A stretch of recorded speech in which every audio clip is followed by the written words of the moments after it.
Hello there. Good morning, good afternoon, good evening. Hi. Oh man, I'm so ready to complete the story. But man, Rubio is best boy. Rubio's the greatest. Gosh darn it. Hopefully I'll have enough time to do all the point of interest. We shall see. But right now, we're going to church, everyone. Devout worshippers by day. Ruthless cutthroats who fight over their slice of the pie by night. On the surface, they appear plenty civilized. Boop. I mean, how bad will this be going here? Nothing bad should happen, right? Yeah, totally. Leontuza forgot what happened that day. He was still too young at the time. He knows only two things for certain. That day was not the day his mother died. That day was the only time he ever saw his father look somewhat lost. He walked through the rainy streets and saw his father sitting outside the church without an umbrella. He tried to run over to hold up his umbrella for his father, but slipped and fell. His father picked him up. The rain was heavier than usual that day. He could not clearly see his father's expression, but was still acutely aware of his father's chagrin. He still remembers the question his father asked him at the time. Would Syracuse be better off without the familiar?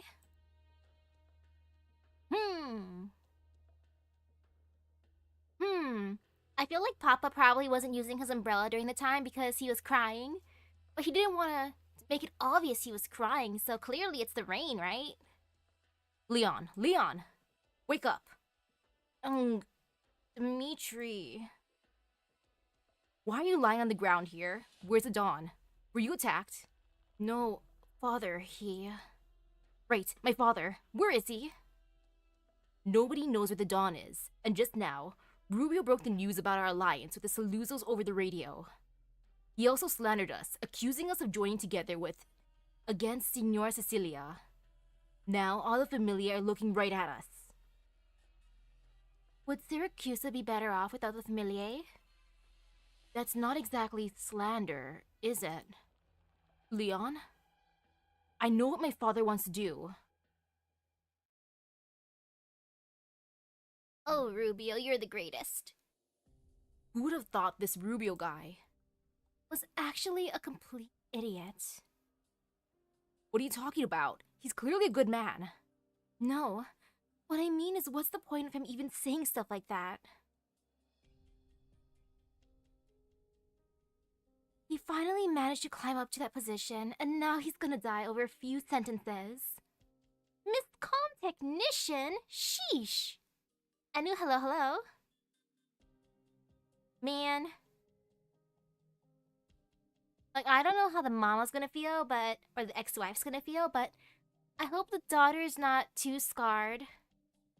What a waste of a perfectly good life. Are you crying? No, I'm not. Calm Technician, are you the mysterious ex-wife?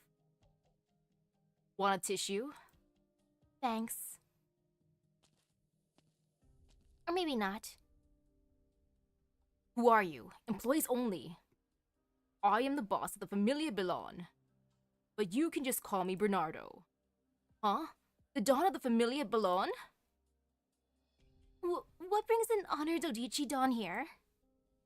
If memory serves me properly, this place is supposed to split off and become the secondary command tower for the new nomadic city's core. That's right. Then there's one thing I'd like to ask of you. What are you doing? Begin the separation sequence for the secondary core area. Bernardo, what you doing? Impossible. But that does explain everything. When my father told you that we were planning to ignite an all-out war between the familiae to flush Senora Cecilia out, it was a feint. From the very beginning, Familia Belon has just been a bargaining chip for him. Everything you see now was his design. Everything was for the sake of a Syracusa without familiae. You seriously expect me to believe that the Dawn of the most powerful familia in the country is trying to destroy all the familiae? You have no choice but to believe, Dimitri. You just said all the familia are looking at us, right? Yes, but even if they believed Rubio, nobody would dare do anything rash so soon. But it's just a matter of time. The fuse has already been lit. Would Syracuse be better off without the familiar? Padre mio, this is what you believed all this time. That's why you had Dimitri test me in the first place. But what do you want me to do? What can I even do? Leon. Huh? You said before that you'd handle things your way, Leon. I did. Then you should focus up.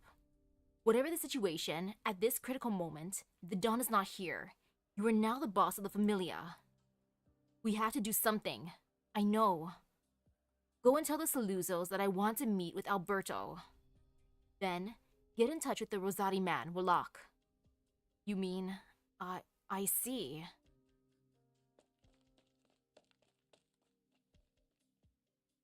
What is it I hope to do?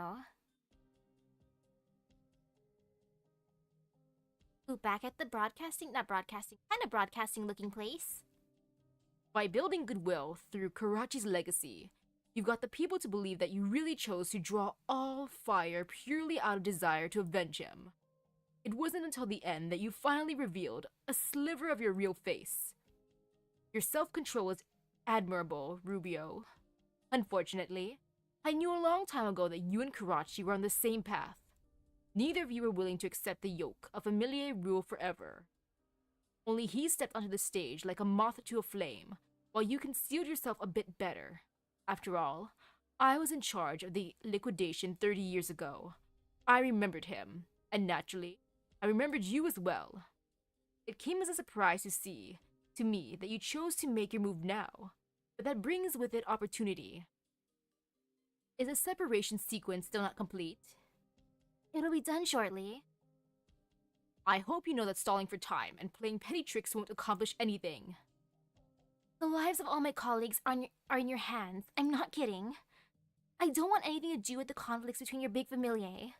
I just hope you keep your promise. You say that, but the look in your eyes and the beating of your heart tells me that you're ready to die with me. Relax. I just want to ask you a question. Have you ever thought about what a Syracuse without familia would look like?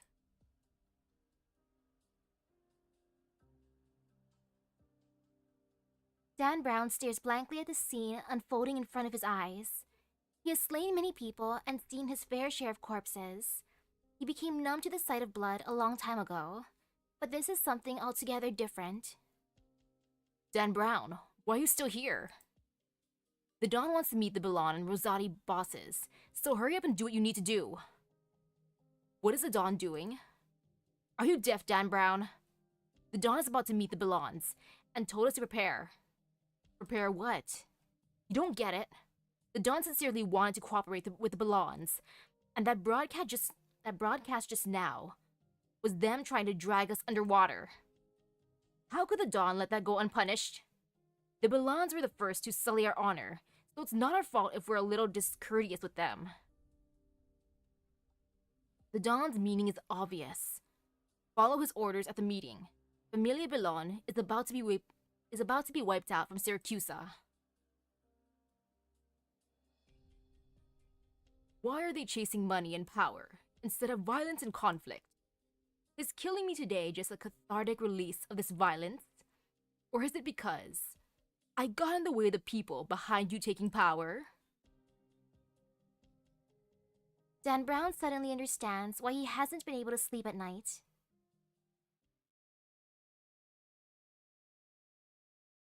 Rubio, you're the greatest. Texas knows why she has been hesitating.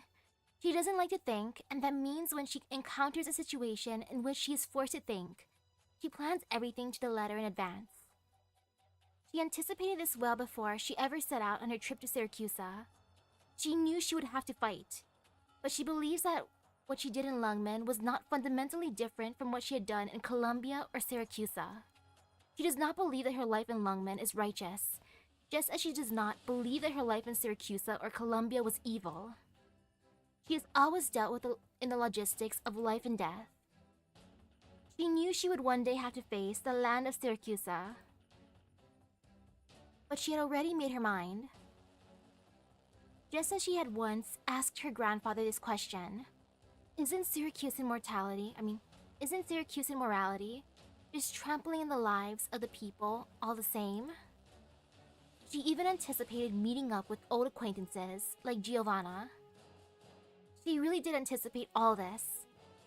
And that's why she has been tossing and turning sleeplessly for several nights. But the one thing she did not expect was that she would meet people here who wanted to change the place. Leon Tuzo, even though he is the heir to a familia, his way of thinking is progressive. His ideas may still be immature, but they are never violent. Lavinia, a puppet of Senora Cecilia as well, but a judge who nevertheless wants the law to apply equally. Karachi, even though she never met him, she learned from many sources that he served the people as Ministro de Lavori Publici. And finally, she used to feel that there would never be an end to all this, that she was powerless to change Syracusa, that everything was too deeply entrenched.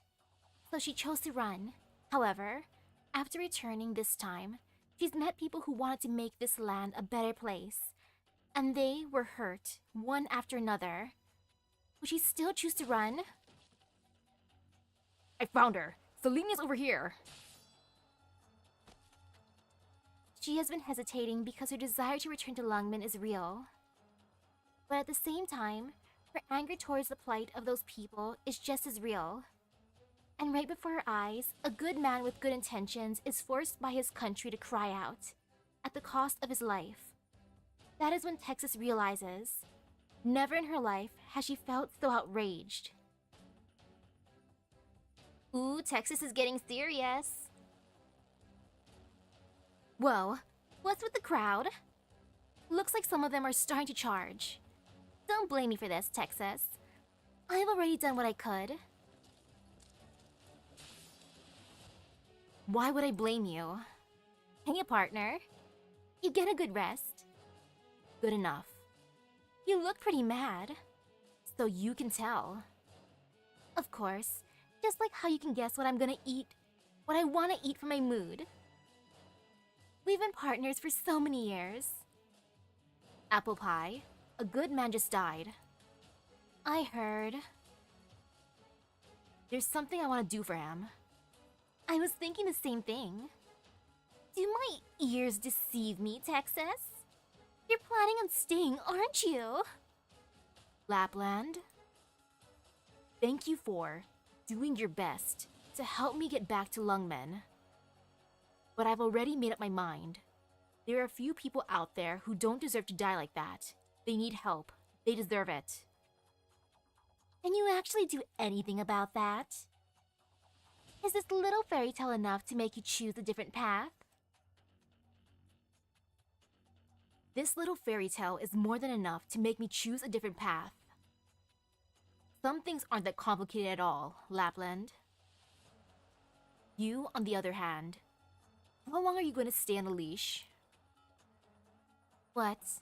Are you lecturing me now? Take it as a little advice from someone who's been there. Apple pie, I'm going to break the encirclement. Back me up. You got it. Texas, you're always full of surprises. Uh-huh. The sound of footsteps and screams gradually dissipate with Texas and Exia's departure, and the alley falls silent again. Only the hollow laughter of the lone white wolf continues to reverberate, until she too stops laughing. She turns her gaze in a certain direction, not the one Texas left, but rather where Familia Saluzzo resides. Aw, Lapland sounds like she's having fun. Father, feel any better? Yes, Your Honor. Why would my father do something like that? I wish he would have kept doing what he did before. If only he just kept on being an ordinary segretario. You might not understand this yet, but your father was a great man. I'll send people to keep you safe. Stay inside and don't wander out, alright? I... I can feel it. After what my father has done, the whole city is going to turn upside down. You should hide here with me. Thank you, but I have work to do. Lavinia walks out of the room. The peal of that gunshot resounds through Rossini. Even the dark clouds part for a few minutes as if spooked, letting a few strands of sunlight filter through for the first time in ages. I'm amazed how she's opening her book up while it's raining. Have you ever gotten a book wet? It's pretty nasty, especially when it dries and the pages are stuck together. Like, girl, come on. Not the book. Unless they have special pages there. But if it's regular pages, oh no, they're gonna get stuck. Oh, sadness. Her agreement with Bernardo was once her only goal. To the point that when she found out Bernardo had broken his promise, she didn't know what to do with herself. But now she knows, because she's been told she does not stand alone. And the ones who told her made a sacrifice 100 times more heroic than her struggles. Compared to them, she might actually be the lucky one. But she does not plan to stand by and rely on this luck. Ministro Rubio, your sacrifice will not be in vain. She strokes a codex within her hands, a few names from Rubio's diary still lingering in her head. She has either seen them before or heard of them. This is the most bountiful legacy that Rubio has left behind for her. Moreover,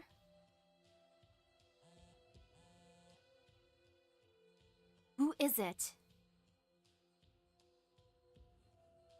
Penguin Logistics. Need something delivered? Man, Emperor would be so proud. Look at them. Still working. Don Alberto. I came because I heard Belon wanted to speak with me. What? Does Bernardo not dare to show his face? Not even dare to show his face? My father made his own decision. Just trust that I can speak on behalf of Familia Belon. Oh? You mean to tell me that you have a satisfactory explanation for all this? Or are you confident enough to deal with the fallout? What I think of Dan Brown. He kind of gives me vibes of some of like those older people that are kind of like stuck in their ways that don't want to change at all.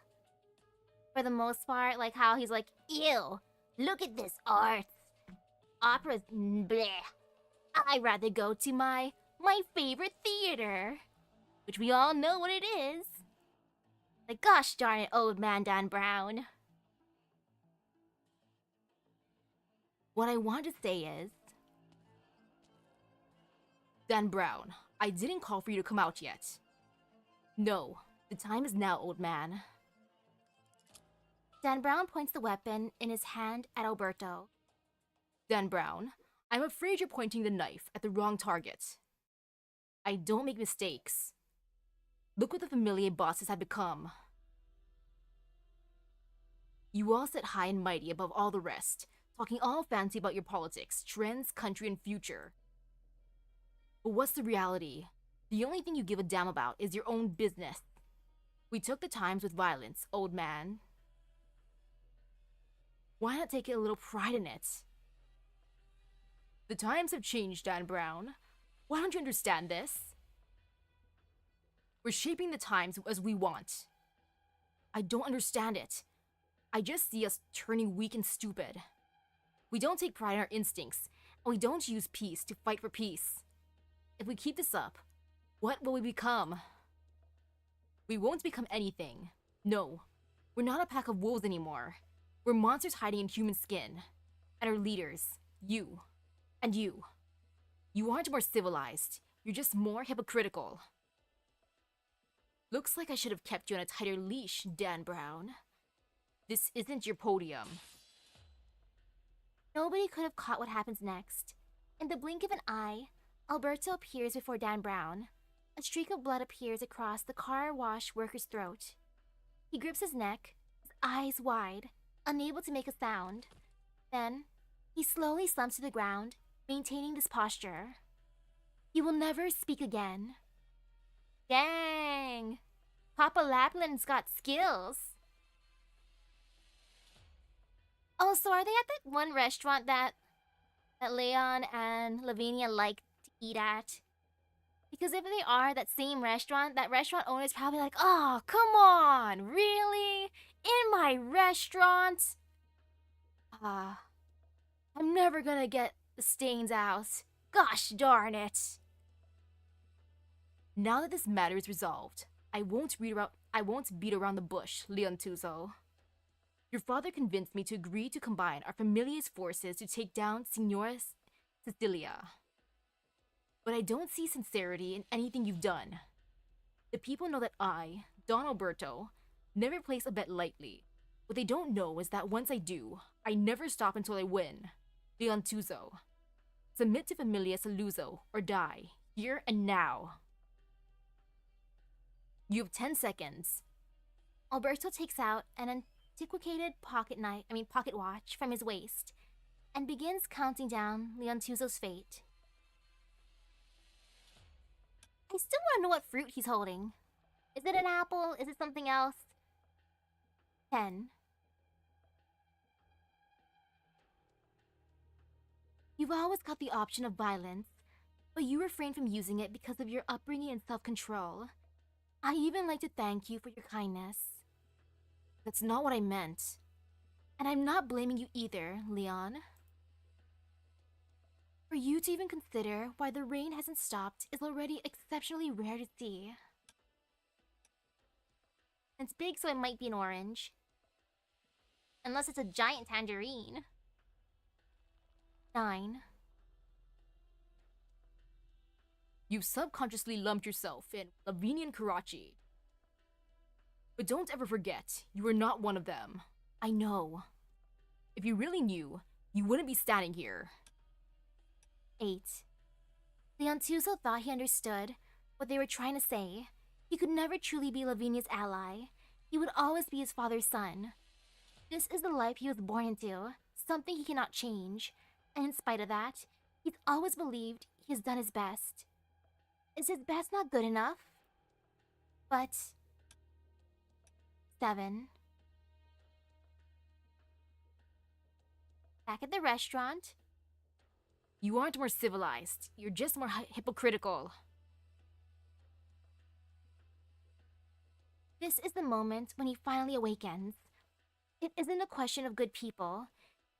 He has been wrong from the very beginning. 6. We aren't more civilized. We're just more hypocritical. We aren't more civilized. We are just more hypocritical. 5. Right, that's right. Why is he sitting here? Why did he still think he could resolve this like the Familiae do? He knew the answer all along, but he chose to ignore this answer for the longest time because of who he is and where he came from. 4. Everything he's done before was just violence wrapped up in pretense. And civility can never be born from violence. 3. You're running short on time, Leontuzo. I choose. What just happened? Boss, the secondary core area.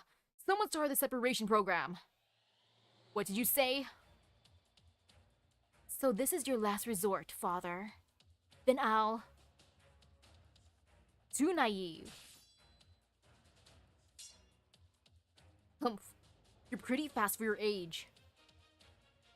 Rosati? Leon, I'm here. You go on ahead. I'll handle this. Alright. I see. So this is the Balan's trump card. But... are you sure you really want to make an enemy of me, Don Alberto, and the Saluzos? You expect me to believe you were ever really going to be our friend? Shared interest could have been the bond connecting us, pup. But there's something to your youthful delusions, thinking you can actually turn things upside down. You old fossils always think you can control everything, but you never stop to consider Whether the times have left you behind. Ouch! Ouch, he basically just called Papa Lapland a boomer. Come then, pups. Let me try your hand. Leontuso knows that as a Don of the Familia, he should return home and navigate his people through these turbulent times to maximize their profit. But as a man who thinks he understands Lavinia's ideals, a man who saw the way Karachi conducted himself, as a man who has always been lost, he's never been clear about what he should do next. He can't lie to himself anymore. I'm sorry, Dimitri. He does not walk the path of his familia. He knows where his father is.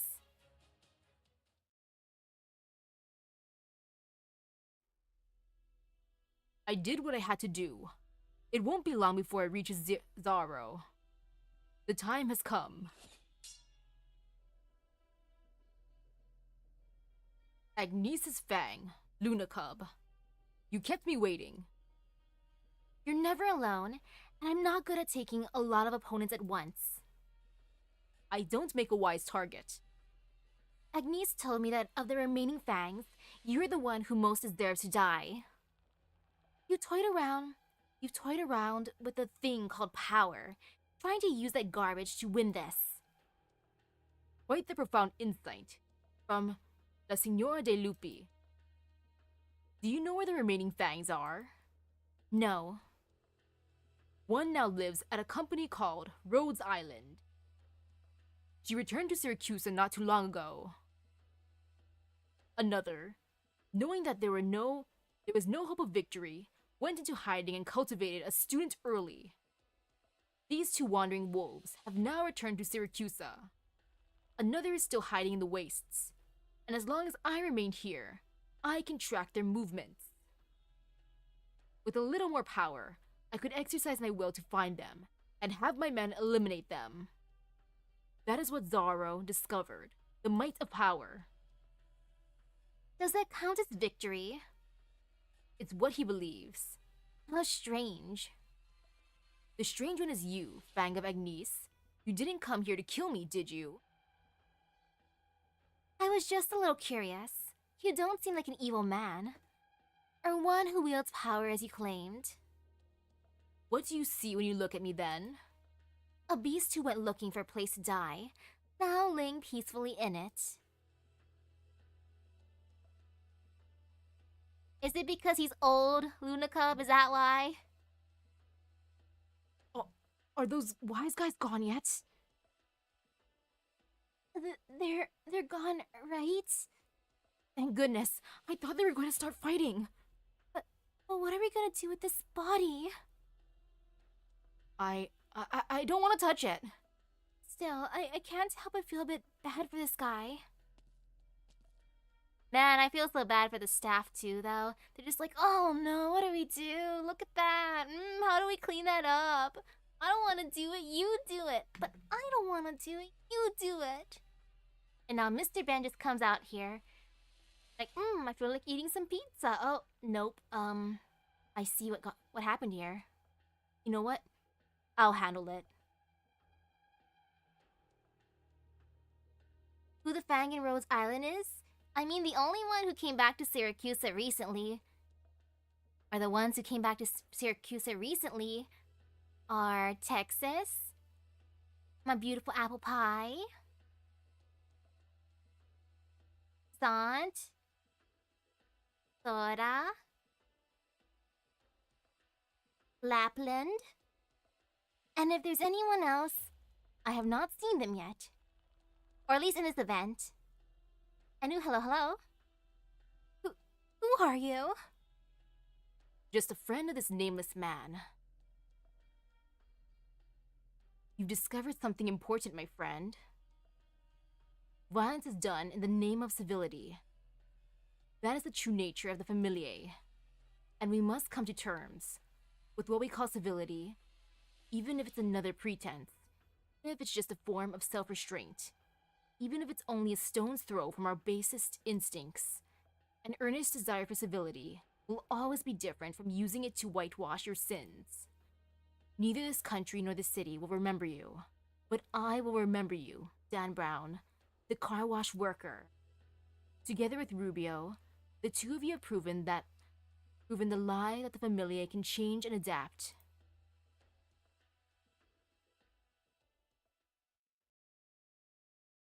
Oh, it's not Texas then? It'd be kind of funny if he's talking about our beautiful Lapland. I can't resist, I gotta put her out now. I wanna bonk that one dude. Yeah.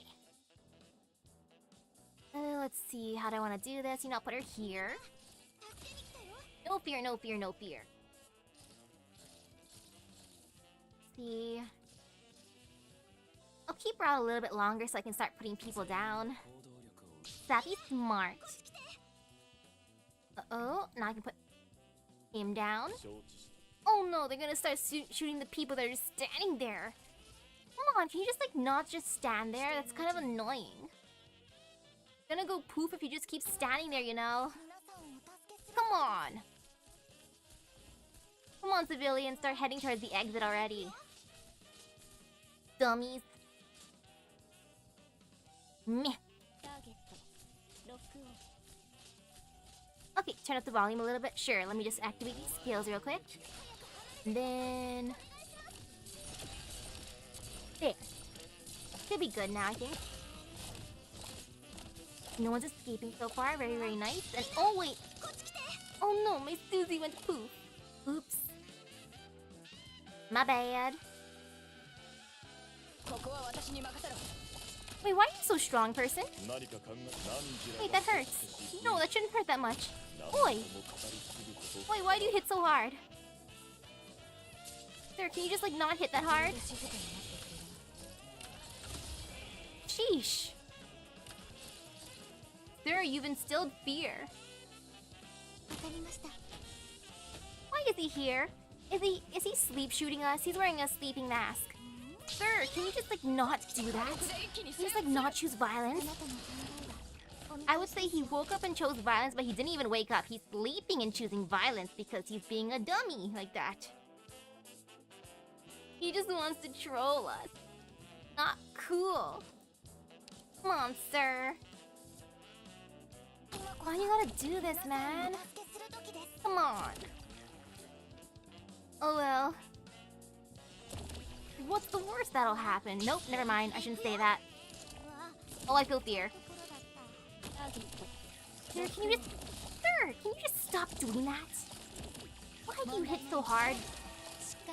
Can you just not? Please, sir. Please stop it. Let's see, can I get haunted by a beautiful mud rock, please? Sir, can you just not? Sleep peacefully. Stop sleepwalking, sir. Okay, there. All good.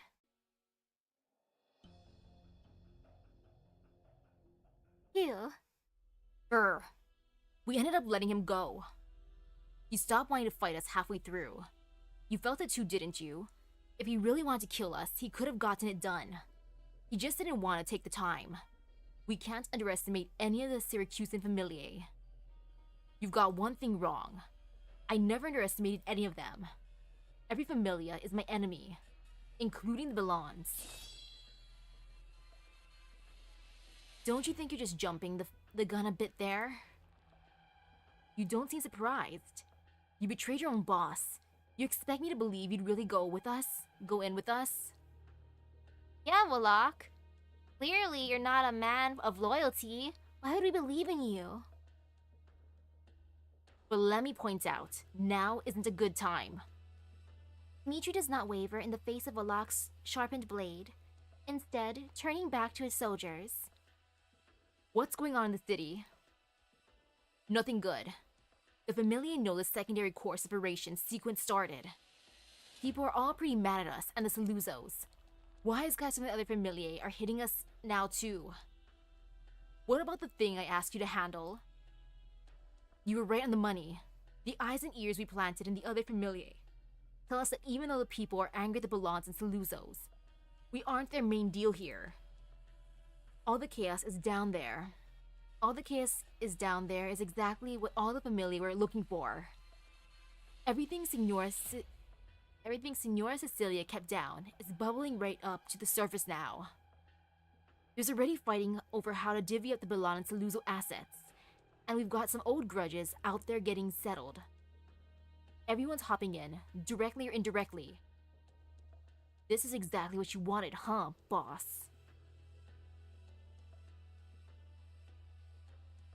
These two are power hungry and did betray. Who would I prefer? Well, well, Locke, because Dimitri is a sussy boy, but at least he did not hurt Lavinia in the end. I mean, Texas is the one who stopped it, but still. Lavinia's fine, but Mr. Wallach, you almost destroyed the mysterious childhood friend. That I cannot forgive you for, sir. So you betrayed us after all. Wallach, you're not an idiot. You get that there's no point to us fighting right now. Isn't it better to solve the big problems first? Is this how the Rosatis handled everything back in Colombia? You really think you can swallow up Syracuse all on your own? Pick your friends wisely, Wallach. Grr. Don't feel too bad. Not like I'm jumping for joy to team up with somebody like you. Where's Leon? What? He didn't go back home? Nope. No trace of him anywhere. He's avoiding us, obviously. Leon, don't tell me. Dimitri takes a deep breath. There's no point in overthinking things now. He has to face reality. Now that the familiae are starting to bite at one another, this is the best chance we'll have to take the secondary core area. If we're gonna have a future, we'll have to take hold of it first.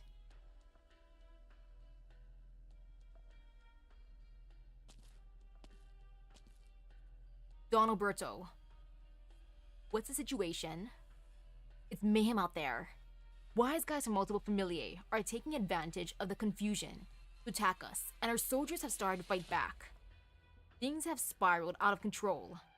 That's funny. This can't possibly be what that Leontuzo kid meant. Now that I think about it, Bernardo, even though Lapland showed up on a whim, you included us in your calculations, didn't you? The ironclad law laid down by Cecilia is crumbling. You've set fire to everything that took decades to make Syracuse what she is. Is that what you wanted? Why? Where's Lapland? We haven't been able to reach her since yesterday morning. Forget it. Boss, it's a madhouse out there now. You want us to wait and see if anything changes? Humph. Even if I wanted to keep Familia Saluzzo out of this, it's no longer possible. Bernardo, that old runt, can't believe he even accounted for all this. Tell our people out there to come back. Then send some of our heavies to the command tower in the secondary core area. The Belans and Rosatis aren't going to let it go. Do you mean? I have no interest in that new city, but I'm not about to let it fall into the hands of those who betrayed me either.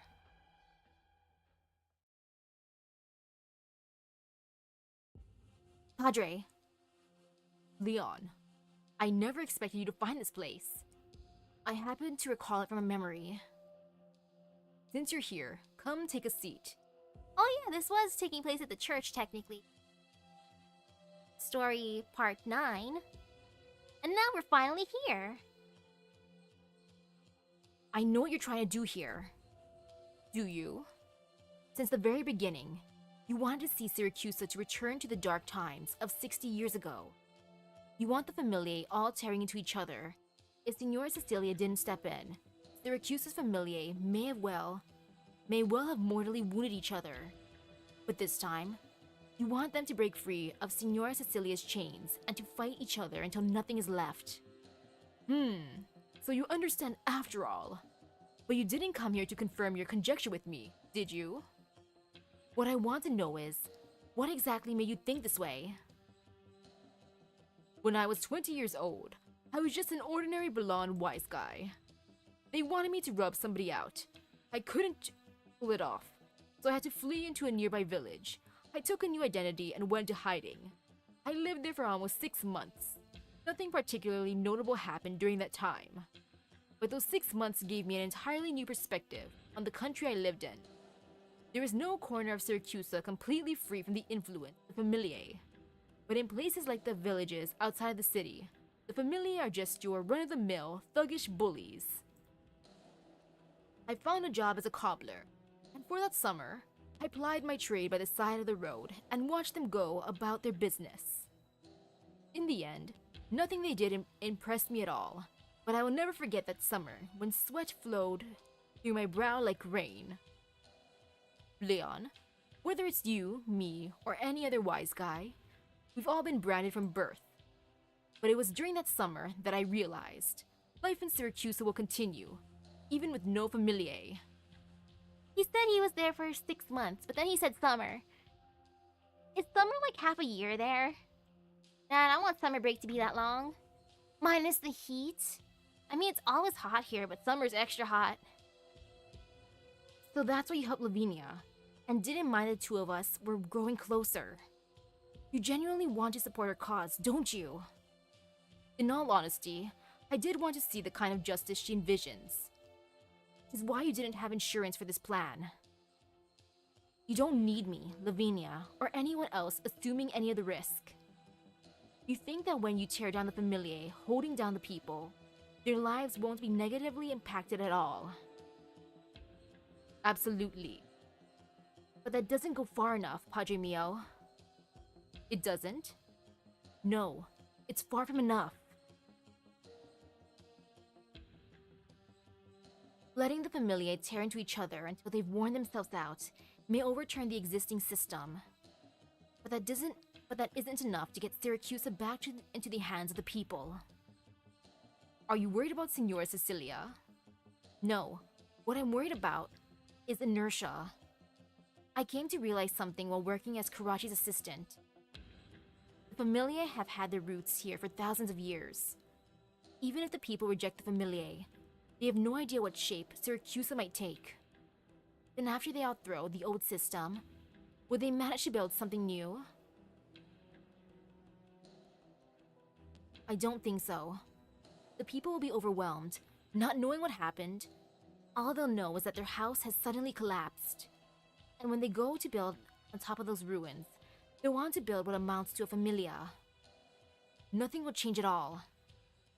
You know, Leon Suzu has a point.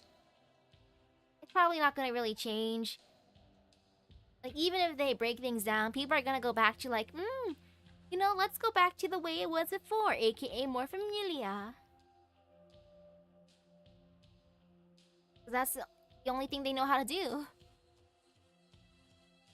If we continue down this path, we may bring about a Syracuse without familiae for a bit.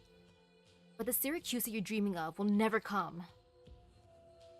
You're dreaming too big, Padre Mio. You want to give them your Syracuse, but you never stop to think if they're willing to be able to accept it. All we can do is to let everyone out there know what's happening and involve them in the process. That's the only way we can start the conversation on a Syracuse without the familiae.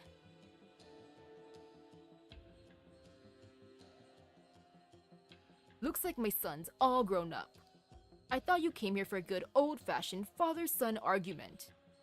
I didn't expect you to teach me something. Padre Mio. So, what are you going to do? I'll go find Lavinia, organize a coalition of non-familiar forces, and seize control of the secondary core's command tower. As long as the new city is under my control, I'll have the advantage. As for whether I'll be able to negotiate with Senora Cecilia, or if I'll have to confront her directly, we'll cross that bridge when we come to it. But no matter what happens, we'll be betraying Dimitri and our whole familia.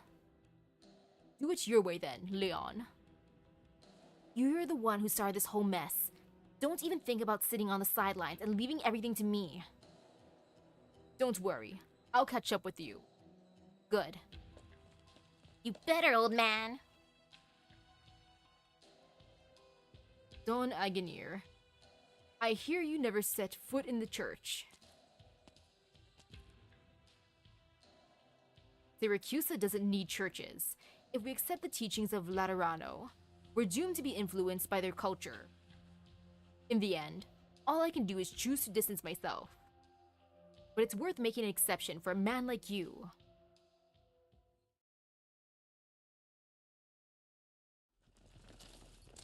Oh, back to the courthouse. Your Honor, everyone's all here. I counted over 50. That's a lot less than before. The people planted in here by the familiae have all gone back home, haven't they? That's right. Huh. Ironic as it may be, it does save me some effort. Listen up. The courts occupy an awkward position in Syracuse. We represent the will of Senora Cecilia to some extent, and in return, gain a certain amount of power. But this power is not enough for us to fulfill our obligations. Quite the contrary, in many cases, the power we hold only makes us more aware of how powerless we are in the face of the entities known as familiae. We can neither lower our heads and accept it as most ordinary people can, nor can we truly integrate into these familiae. Throughout this process, many of our colleagues have been ostracized, pushed out, or even killed because they cannot bear the situation any longer. In fact, even if they ended up betraying the law, I would not be in a position to blame them. The truth is, I'm only where I am today because of my connection to Familia Belon. You all know what happened, and what is happening out there. At first, I assumed all I could do is what I always did before. Pray that the Familia struggles don't chew through too many common folk, and that Senora Cecilia would come to mete out justice for us in the end. However, a brave man told us that he thinks the Familia system is evil, and that all this is unjust. He wanted to change everything, so he pinned his hopes on me. All of you, just like me, come from outside the Familia system. You've all worked with me for so many years, and I believe that among you, there are those who harbor even greater grievances against the Familiae than I, and those who understand the status quo more deeply than I. Therefore, I would like to ask all of you to help me. A moment of silence passes. The situation who I'd rather be with, Lapland, Texas, Leon, or Lavinia. This situation... You know, I trust Texas's crew. I would be with Texas, but no. If I got to choose one of the people here in the situation, I choose Bob. A moment of silence passes. What can we even do? The separation sequence of the new city's core area started not long ago.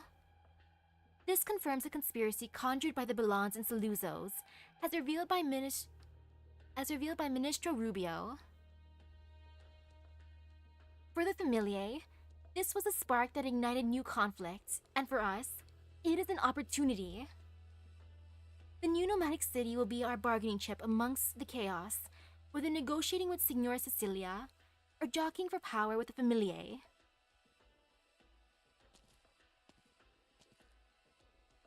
Another moment of silence passes. Even with all of us together, we don't have enough people. I have 2 reliable friends.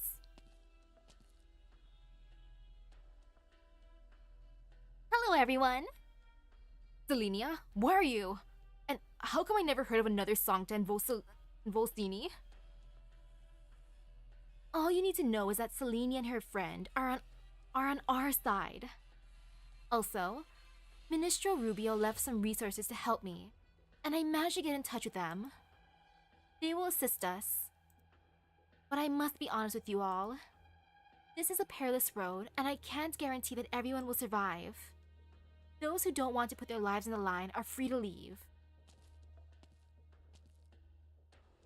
Even if we succeed, will it really accomplish anything? I can't promise you it will. The only thing I can promise is that I'm willing to give my life for this. Only 30-some-odd people remain, but we have no intention of leaving.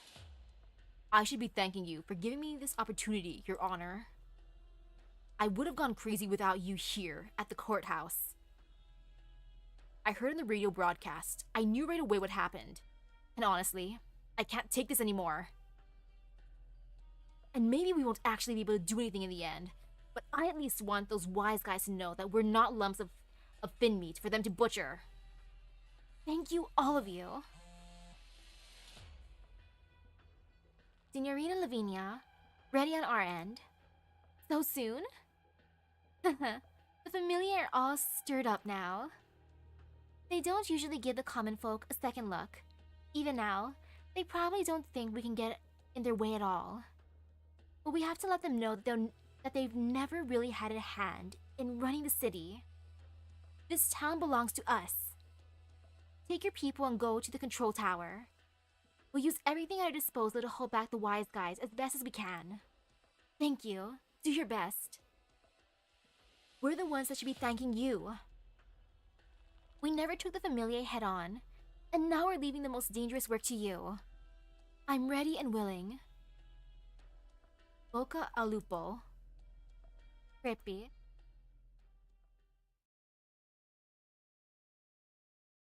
Leon, you're gonna miss her. She's about to leave the courthouse. You want to meet up with Lavinia, right? You used Karachi as bait, got your own son involved, and even tricked your own associates under the righteous pretense of handling Cecilia, all to muddy the waters of the city. You didn't even waver in the face of Saluzzo's lone wolf. Instead, you took that opportunity to drag Saluzzo into the mud with you. The high-profile assassination of the Rosati girl was, on one hand, to convince Alberto that he had an ally in you, while on the other hand, serving as an example to the other familiae. You made full use of Texas as your final card. In Giovanna's hands, the Rosatis were deadly but hidden saber.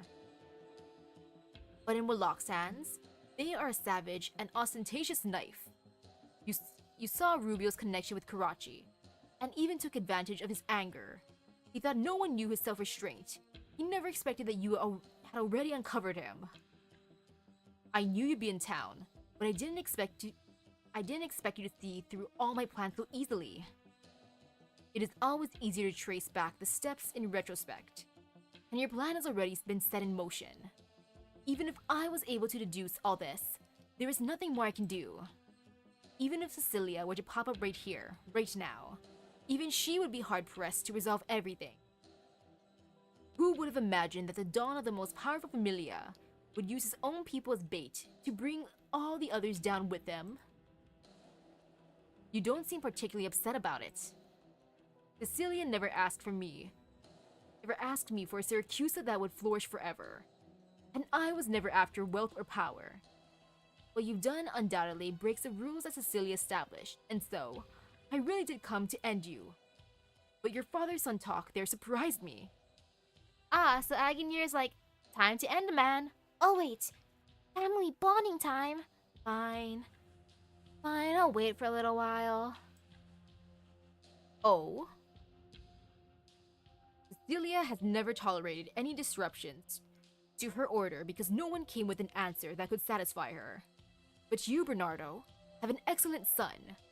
You won't be able to shake apart this society Cecilia built with her own two hands, not by yourself. But if your son came along with you, then maybe. It wouldn't be completely impossible. Life is full of surprises. I thought I realized my lifelong dream and could die happy today. Who knew that I'd change my mind, but I want to live to see what Leon can do. Man, I'm just seeing Bernardo as kind of like a trolling old man. Like, oh, I'm old, time to do whatever I want to do. You know what sounds fun? Causing chaos. Oh yeah. You know, let's do it. I'm prepared to die in the end. It's fine. I'm an old man. Let me do what I want to do. Teehee. Like first, I'm gonna live my dream and make a nice opera team. Yeah, we're gonna have awesome plays, and on the side, I'm gonna plan some chaos, and then I'm gonna do some opera stuff, and then I'm gonna plan some chaos, as one does when you're a crazy old man, right? It's too bad. For a moment, Agonier casts his gaze in the direction of Grey Hall. Something inhuman is approaching. I see. I've heard of this. Is it also part of your plan? It's something that has to be done, that's all. Please go, Don Agonier. This is the price I have to pay. So be it. Just a moment, Reverend. Don Agonir, or rather, Padre. I've never prayed to anyone in my entire life. I don't think I'll find closure with anyone else. The Lord cannot answer me. But right here, I do have some questions only you can answer. By all means, how did Senora Cecilia feel when she came back from Laterano? Conflicted. She was distressed about the challenges she was to face. She was looking forward to the society she was about to create. More or less the same as you're feeling right now.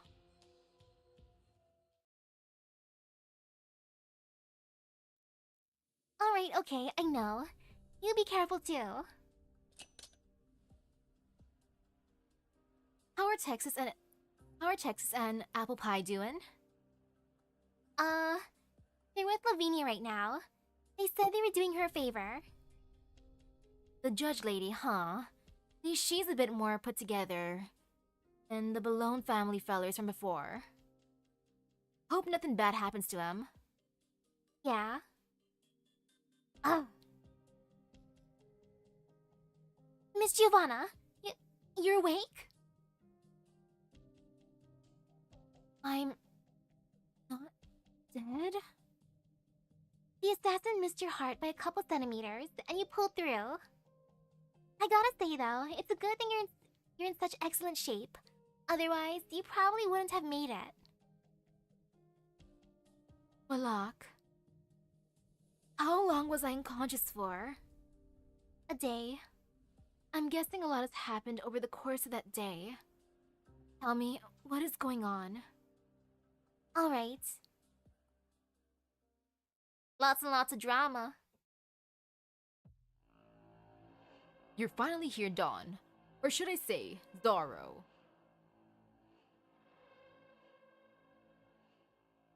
Bernardo. What are you scheming? Don't play dumb. I can tell you're in denial about the conclusions you've drawn. You dare. Why wouldn't I dare? You've pushed into me a lifetime of power and betrayal. You're so prideful and arrogant, you never imagined that one day I could betray you too. Don't forget, Bernardo. I'm the one who made you everything you are.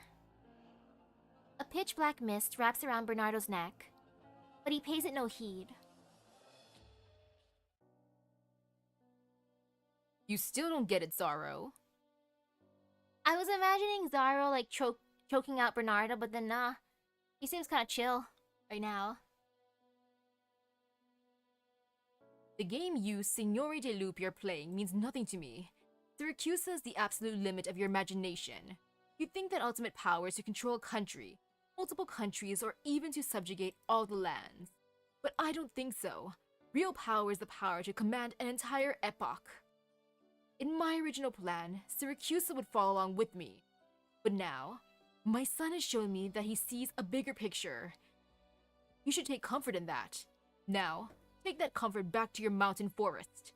In this round of the game, you have lost. I lost? Oof. I still have countless ways to. Il Signor de Lupi has many ways to control his fangs. However, Zorro immediately notices a trail of blood running from the corner of Bernardo's mouth. Poison? You're planning this from the very beginning, weren't you? Bernardo! Bernardo does not answer. He has already lost the strength to speak. Yeah, Bernardo's like, I'ma go do what I wanna do, teehee. Sucks to suck. He simply lifts his head and looks at the wide open doors of the church. His gaze passes over flower beds, tall buildings, and dark clouds, until it finally passes through time itself. He sees the summer of that year when he, as a cobbler, was sweating profusely beneath the scorching sun, but he felt an unprecedented fulfillment from it. That feeling would haunt him for the rest of his life. He slowly closes his eyes. Like a true king. Imbecile. You imbecile! The giant wolf's roar reverberates through the church, but no one is there to answer him. After a while, he turns his gaze to the direction Leontuso left. He does not accept such failure. Absolutely not. Sorrow, you're just salty. In the streets of Volsini, the streets of Volsini are packed with fighting familiae, are completely empty. Not a soul notices an old woman walking slowly over the city gate. And not far away, a blindfolded Sancta quietly awaits her arrival. Wait, it's a blindfold? I thought that was a sleeping mask. Sir! Sir! Why?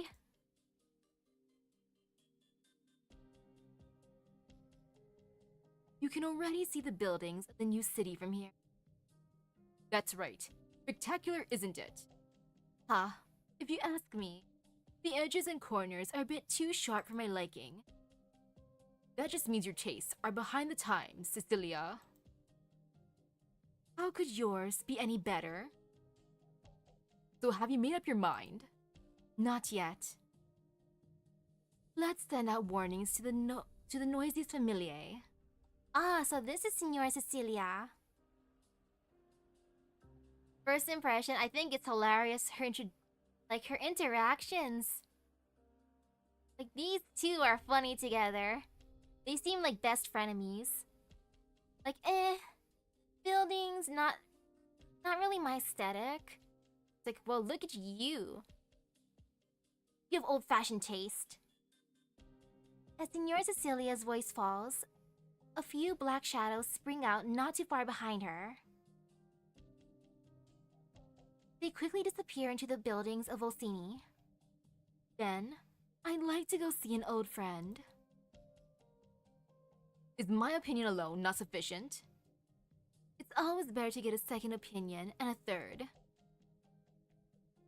And she's probably like, plus your tastes and mine are different, so of course I'm gonna get another opinion that's not yours. So, you are here. Agnir told you that, didn't he? He's friends with Ben? Sure enough. I love the food here. It's great stuff. It's been a while, Ben. It certainly has, Cecilia. What brings you here, I wonder? Any guesses? If you want to get the city back under control, you probably wouldn't come to me. Bernardo understands the wolf pack, and his plans ultimately boil down to 4 words.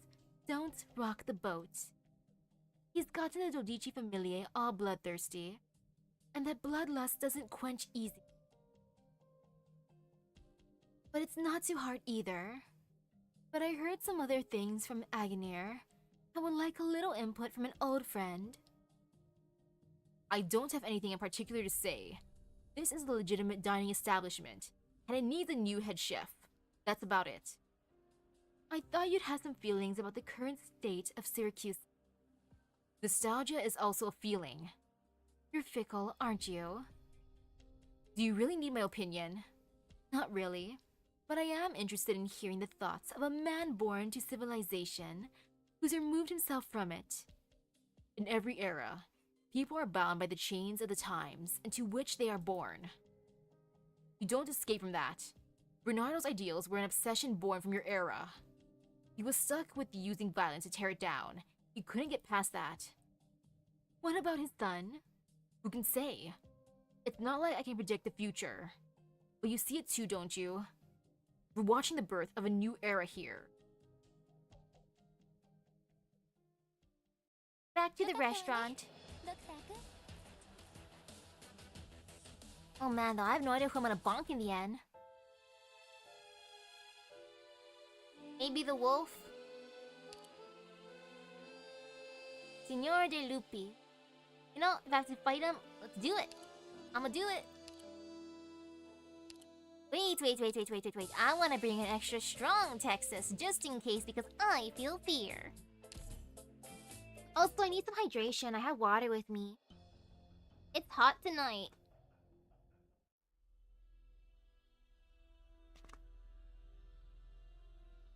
Also, I had spicy food for dinner. Recon complete. No hostiles sighted. The route map they gave us sure is nifty. We actually managed to get We actually managed to get here first, without any real obstacles along the way. All the tech used in the new city's design comes from Colombia. It has lots of functionality that none of the mafiosi ever understood. For example, the road leading directly to the control tower will be blocked off after we pass through. They've also managed to block other intersections in various methods. Not to mention, what we saw along the way, the conflicts between the familiae have been spreading. At this point, even if any of them wanted to attack the control tower, another familia would get in the way. Most importantly, they never expect us to take it right from under their noses. That's right. However, it's too soon to rest on our laurels. The Belons, Rosatis, and Saluzos, those three familiae, will never give up on the secondary core area. They will definitely make an appearance. With me and Texas here, you've got nothing to worry about. Sorry, I wasn't trying to get you dragged into this mess. I chose to do this. Same here. And in exchange, I'll need you to tell me where I can get the best pizza. Deal? You said the tech here comes from Colombia. That's right. Familia Rosati laid most of the groundwork, so I'm a little concerned they'll have some way of breaking through. If there's one place they have no choice but to pass through, where would that be?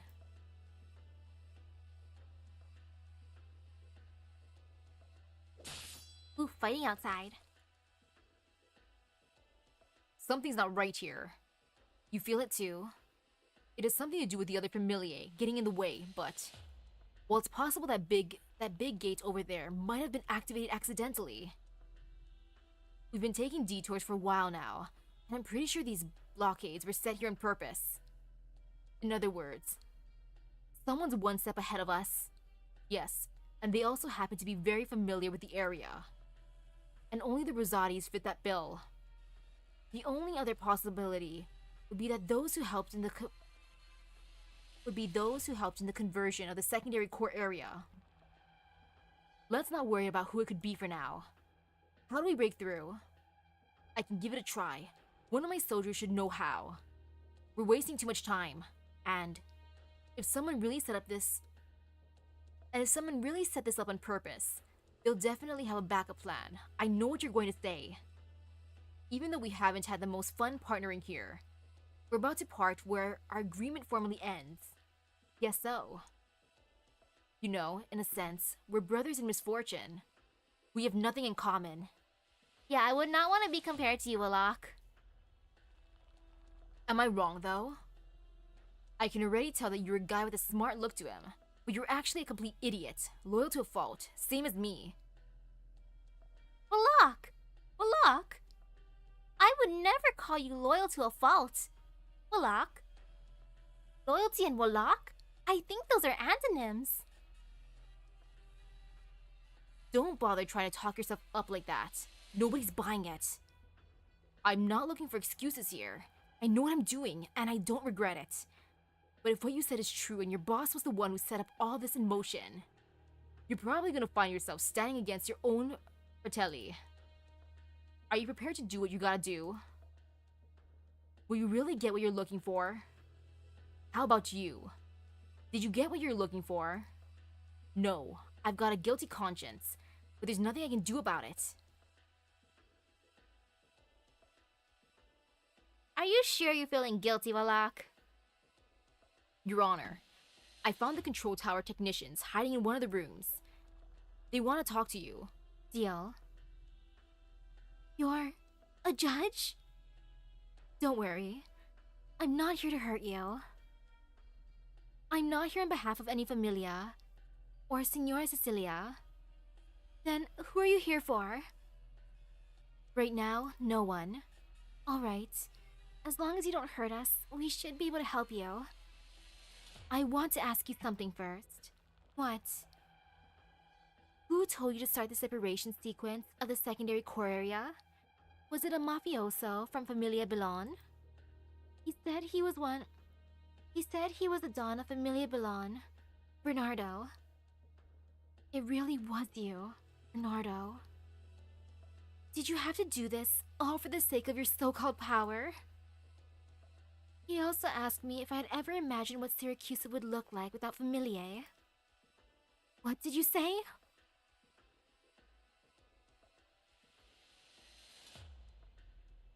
Up ahead is a central facility that controls the gate, isn't it? Yeah. Then... Time to get bonked, Wallach. Life keeps bringing us together, doesn't it, Selenia? That's right. Only one of us can walk out of this alive. And clearly it ain't gonna be you, Wallach. Lavinia, the judge? Yeah. We followed your instructions not to break through right away. We took some detours and nabbed ourselves a government guy. That's what he told us. He's already taking the control tower. I have to admit, no Familia would have thought such an insignificant judge could pull off something like that with just a few paper pushers. But even if she managed to stall those Familiae with her funny business, what good will it do in the end? Boss, bad news. Out with it. It's Lapland. She suddenly showed up at the estate and started chopping up our boys. She's making her way over to you. Stop her. You got it.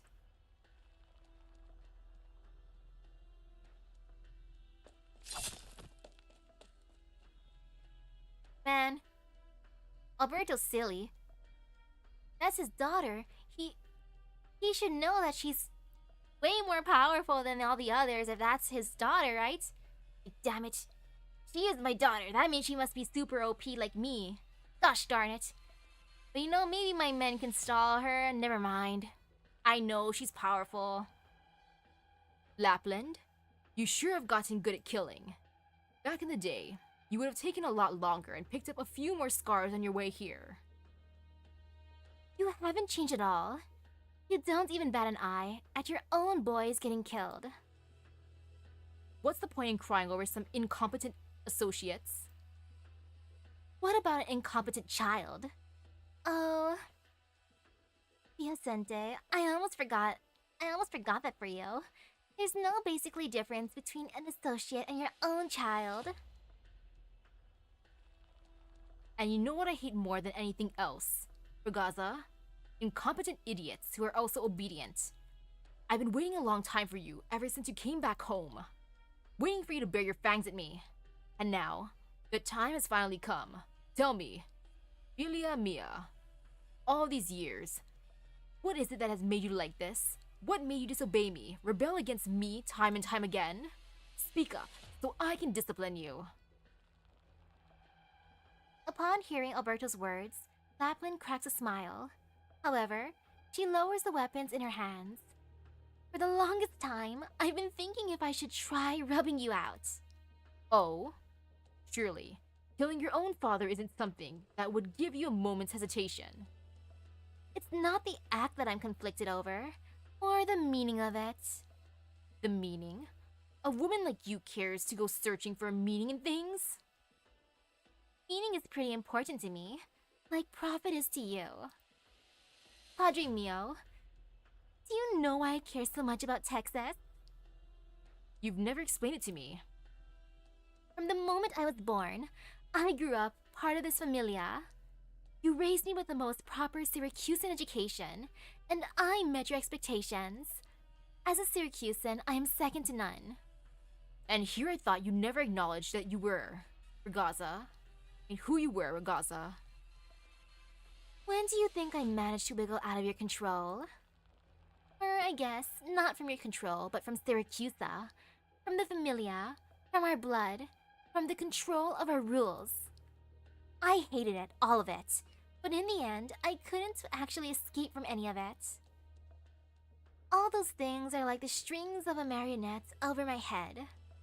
No matter how much I rebelled, in the end, I'm still dancing in the palm of your hand. There's no way out.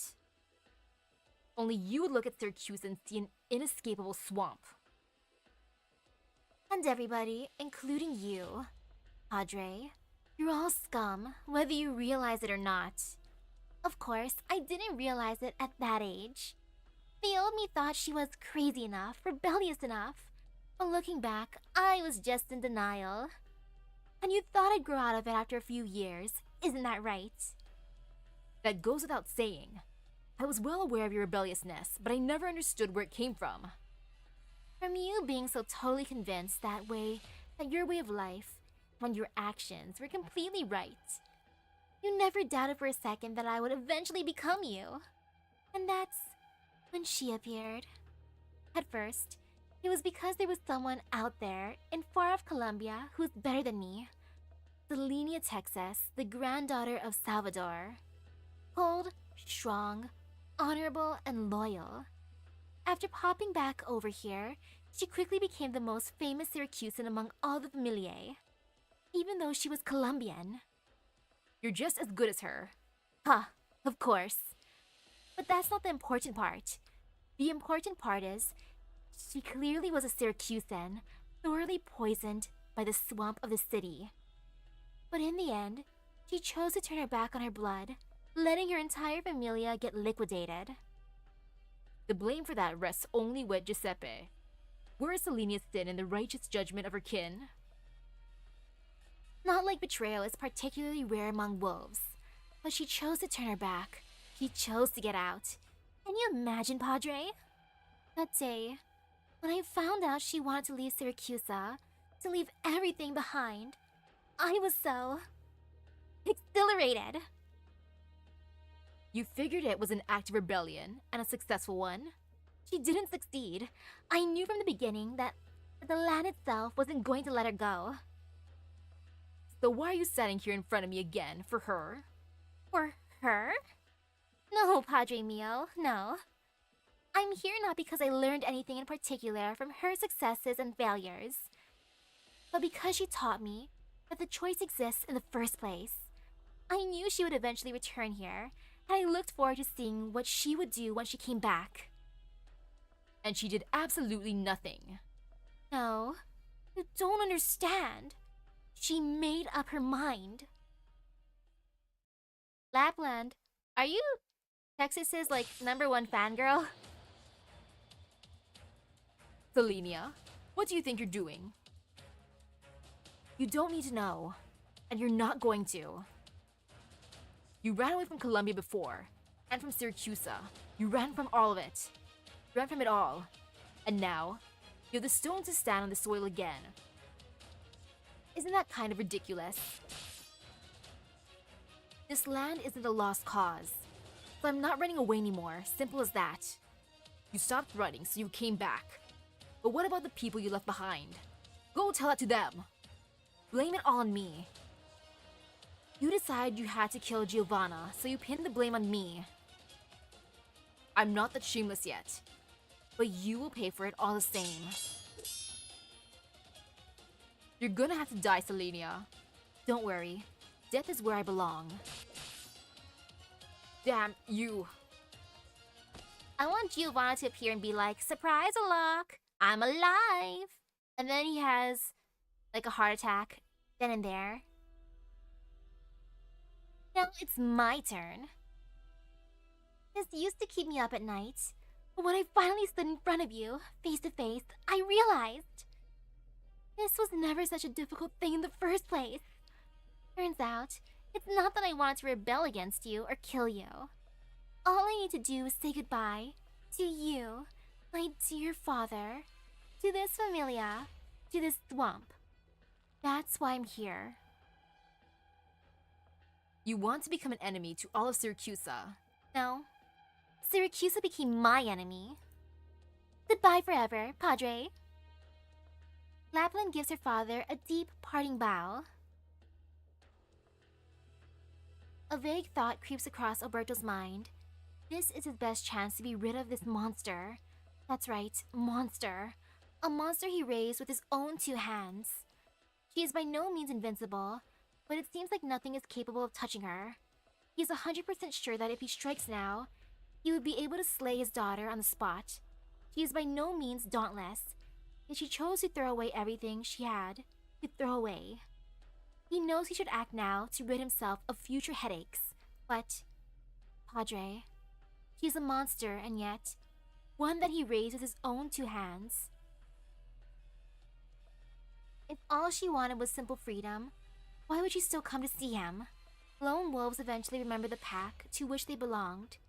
But after today, his daughter will no longer belong to any pack.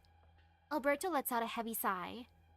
The next time I see you, I will kill you, my daughter, my pride, my traitor. Lapland smiles, but does not answer. She is no longer a lone wolf. Never again will Syracuse have a place for her. And never again will she need one. The only thing left is you, Texas.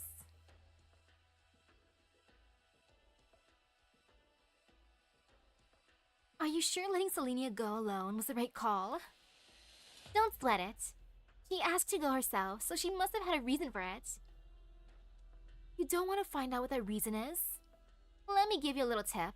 One of the prerequisites for being a good partner is to never ask your counterpart about stuff she doesn't want to share. You two have a great relationship. You betcha. What? What is it? You've got somebody coming up on you. He's moving really fast.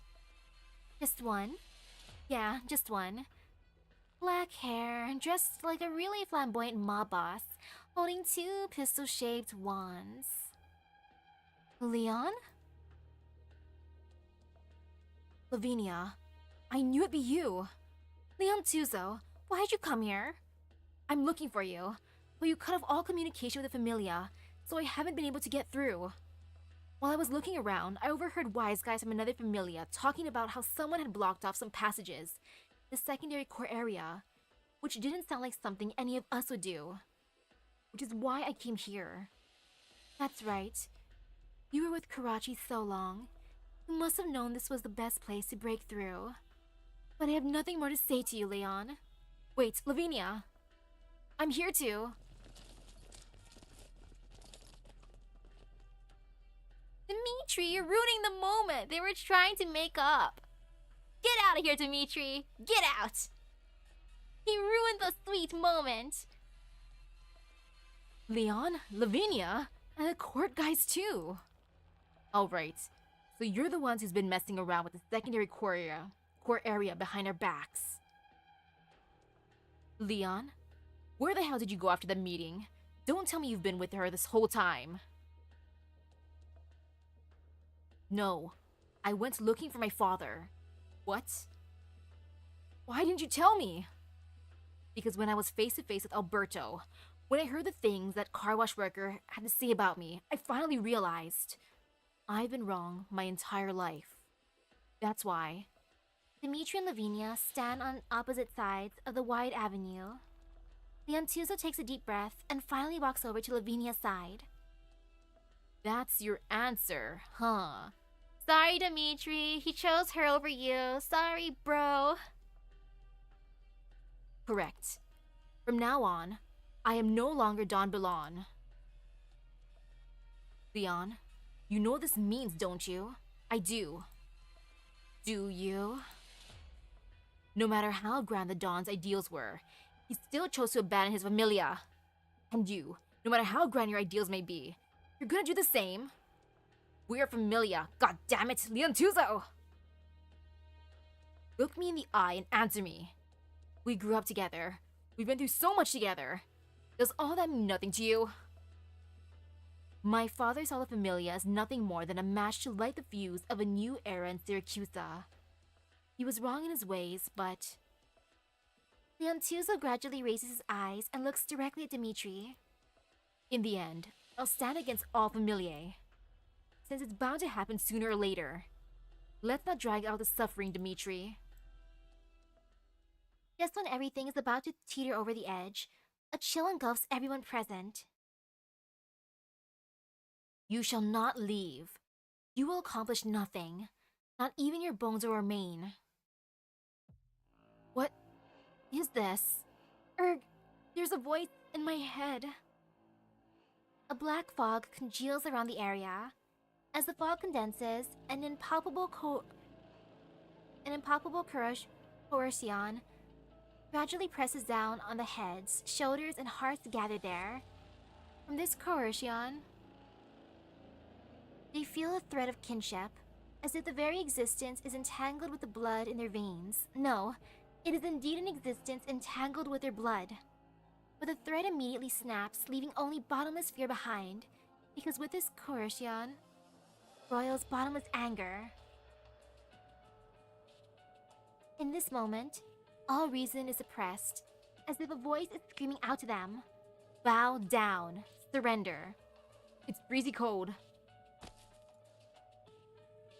Those unable to bear the pressure fall one by one, until only Leontuzo, Lavinia, and Dimitri remain standing. Wow, that shows who the strongest are here. I remember this feeling. Leontuzo turns his gaze towards the entity emerging from the coalesced fog. Watch out. There's something off about that stuff. El Señor de Lupi. Before the words leave his lips, a pack of wolves formed from the fog lunges at Leontuzo and the others.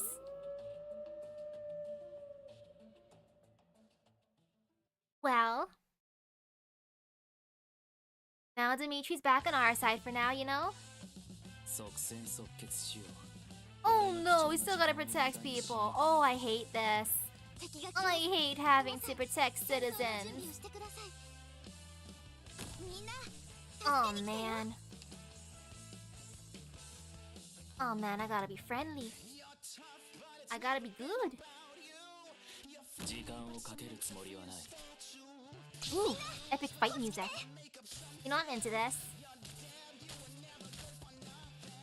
I did not expect Bernardo to be such a troll. Gosh darn it, old man. You should have said so from the beginning if you're gonna be like this. Then I wouldn't have to, dislike you at first, sir. Uh-oh, though. Let's see how this goes. I don't want to do this. Nope. Decisions. You know, over here is good. Yeah.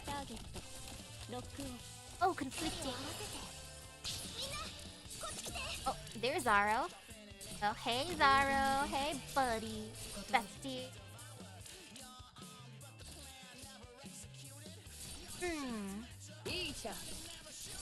The boss game's fun.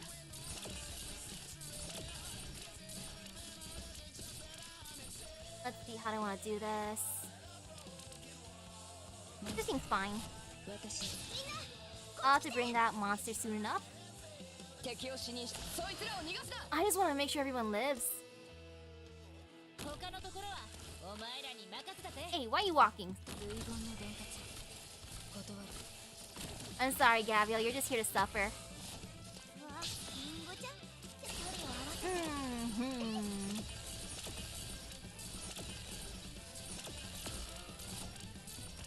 The conclusion between the Saluzos? Well, I like how, Papa Lapland was just like, you know what? Even if you're a monster, you're my little monster. Gosh darn it. You're my daughter after all. She just like me for real. I can't hate her. But I really want to know about the mamas in these mafia families. We all know about papas, but never about the mamas. How are the mamas like? Are they as stubborn as these old men, or are they not as stubborn? No! Why you hit so hard, sir? Excuse you, sir. Really have to hit that hard. You just not do that, sir. And why are those citizens just standing there? Can you just move, please? Move!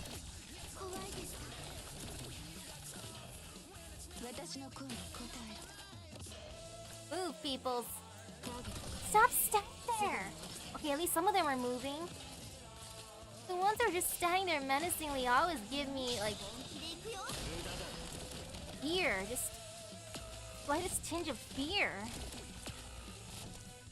Stop being dummies. Oh, look at that guy just running. Sirs, move! Hurry up and move!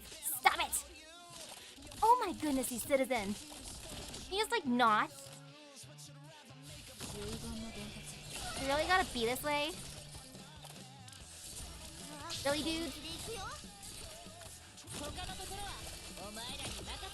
Oh, they are kind of annoying. Nah, let some people die. I didn't want it to be that way, but it had to be done apparently. Gosh darn it.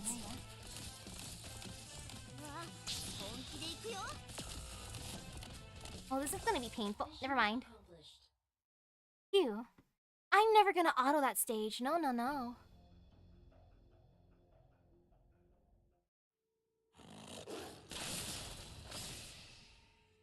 Didn't the Signore De Lupi agree not to meddle in the affairs of mortals? I've changed my mind. Bernardo ruined my plans. I spent 68 years grooming him. And now he's killed himself just to deny my victory. What did you say? My father killed himself? His father's interpretation of the Signore De Lupi and the game flashed through Leontuzo's mind. He suddenly understands that the words his father spoke to him in the church were a kind of approval for him. And his last words, his father had planned to take his own life all along. The price for insulting the Signore De Lupi is a heavy one. He may be dead, but I won't stop until his bloodline is ended. Son of Bernardo, you will pay for the sins of your father. The price is his bloodline and your life. Price? Did you say price? My father may have been wrong, but his dream has always been about bringing change to the times. He wanted a Syracuse without the familiae, and spent his entire life planning it.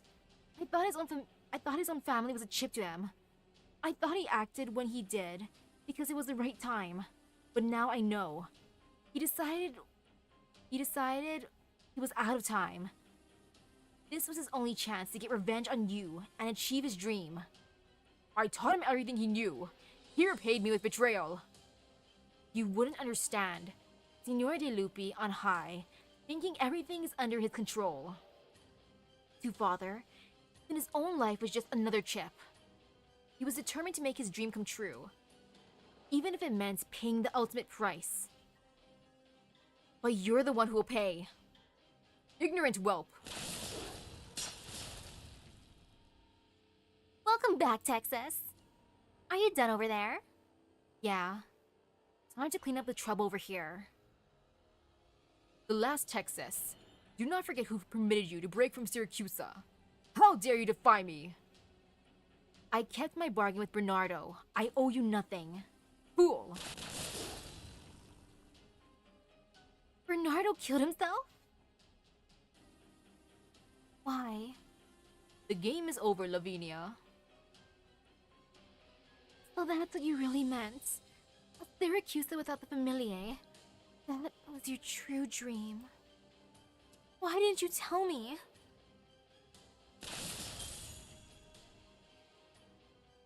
Try to keep your head in the fight, Judgy. Lapland. Why didn't you tell me you were throwing a party, Texas? You would have come anyway. Yeah, you're right. Get lost. Club without a pack. There's no place for you here. Let me tell you some good news, Signor De Lupi. Filio De Lupi, whatever you are. Starting now, everything Syracusan is my enemy. Even supernatural beings like you. Idiot! What about you, boss? If you were there, looking me in the eye, would you tell me without a doubt that you chose your dreams like Leon? I mean, I don't know the answer anymore. Dimitri, get your head in the game. Stay focused if you don't want to die. You're the feeble Fang of Agnes. You think yourself worthy to stand before me just because you caught a glimpse of the death of my Fang? I promised Bernardo that I'd help his kin. Agnes has raised a feeble Fang. It's time to put an end to her part in this game. You cannot destroy me, no matter what you do. You cannot even harm me. Humans built cities, trap themselves within, and think themselves the masters of the lands beneath them. Do not presume to have risen because you've learned to use a few tools. You've never conquered the wastes. Ladies and gentlemen, you stand in the presence of the Emperor, Lungman Superstar.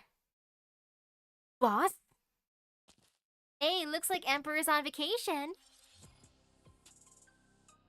I think I'm just gonna imagine him throughout all this journeying.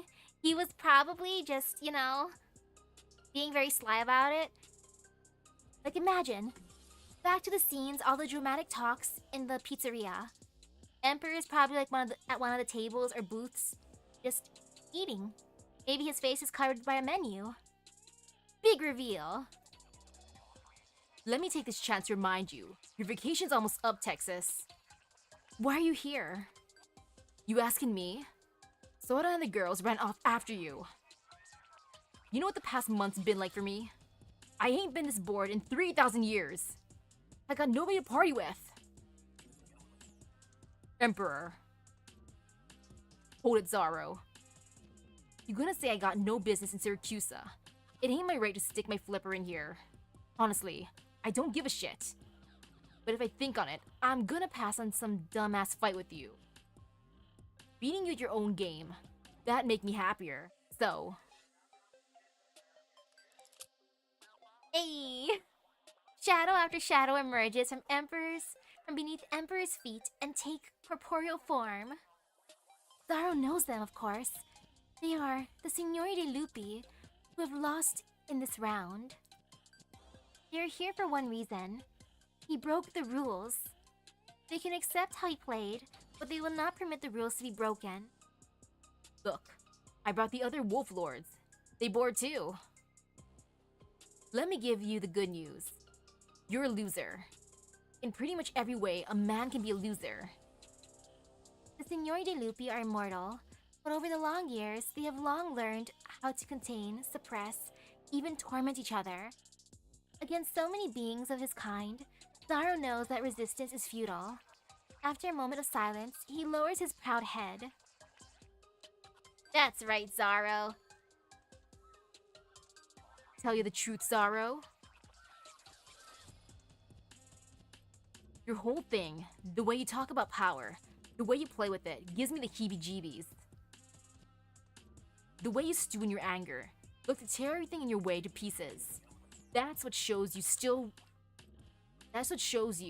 true to your nature. But all you wolves don't get bored playing a dumbass game like this for thousands of years. You wanna come to Lungmen? I'll teach you to play poker. Or mahjong. Mahjong ain't bad. I never did try playing mahjong. Like, I hear it's popular, but I'm too lazy to learn that. Zaro ignores Emperor's jabs. He takes one last, long look at Leontuzo, then his silhouette becomes less and less distinct, until he fades away completely in the wind. It is as though he never existed. Thanks, boss. Don't thank me. Someone would have done something, even if it wasn't me. You just delegated the job, didn't you, sexy?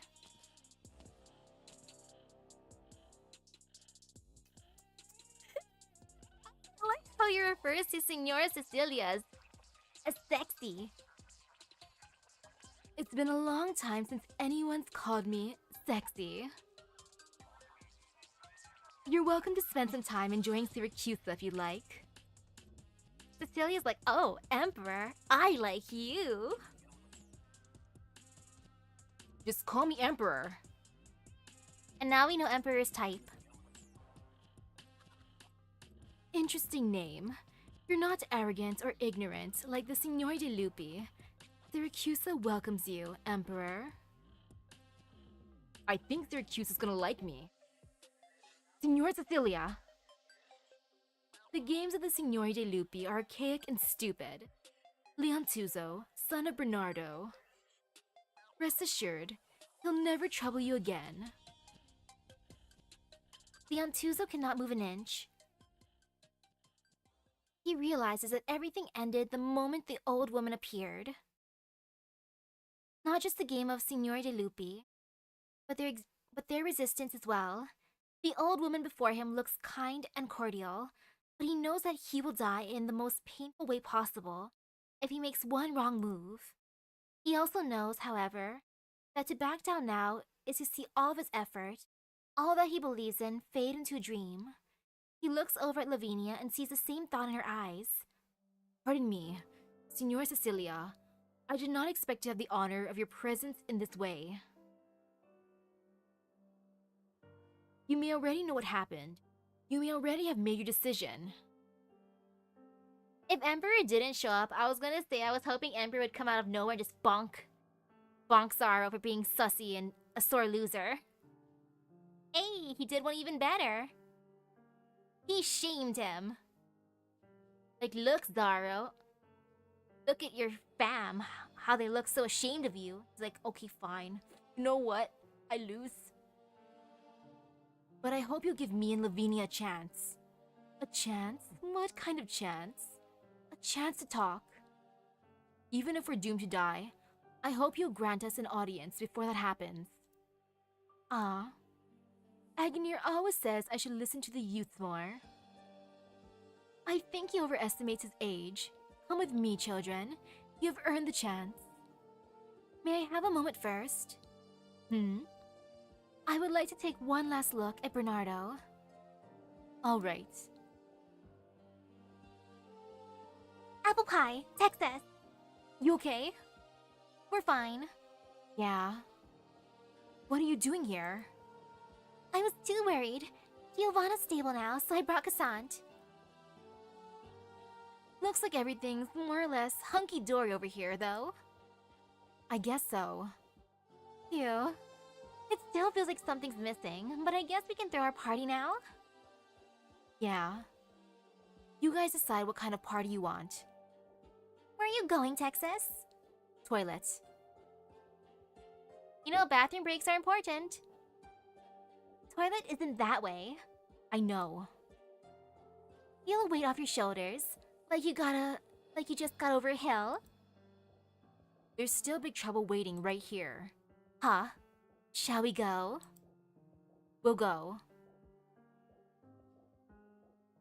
I want to see what toilet is here.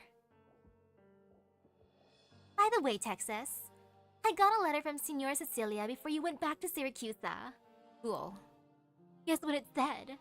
No thanks. Oh, you're no fun. Senora Cecilia invited me to join the Boca al Lupo. Boca al Lupo. Basically, become one of her wolves. So I burned the letter. I figured I was gonna get some Syracusans giving me trouble for a while. Then you went back to Syracuse all of a sudden. Do you have any idea how surprised I was when I realized you were gone? So you've made up your mind? Yes. I'll stay and help Lavinia and Leontuzo. What about you? I've made up my mind too. I heard you made a hell of a scene with your own familia. I just want to say goodbye to my father. Texas, do you really not get what I see in you? Sometimes I think I do. Sometimes I think I don't. All I know is that you seem to have gotten over something. Oh, are you showing concern for me? I just think you're kind of annoying. The pair were walking side by side, but now they head to opposite ends of the clearing, as if by some silent agreement. Man, these two are like best frenemies, though. It kind of feels like a one-sided relationship, too. Lapland's like, oh, Texas, you're so wonderful, you're so cool, I'm gonna follow you and watch over you, Texas. At the end of the day, we have to do this. I guess so. Do you remember? 7 years ago, when you came to me, in front of the burning mansion, looking to get away from it all? I got hell for it that day. 7 years later, you came to me again, in a rainy park, to issue a silly challenge to Syracuse. I'll kill you today. That's my line. Yeah, best frenemies.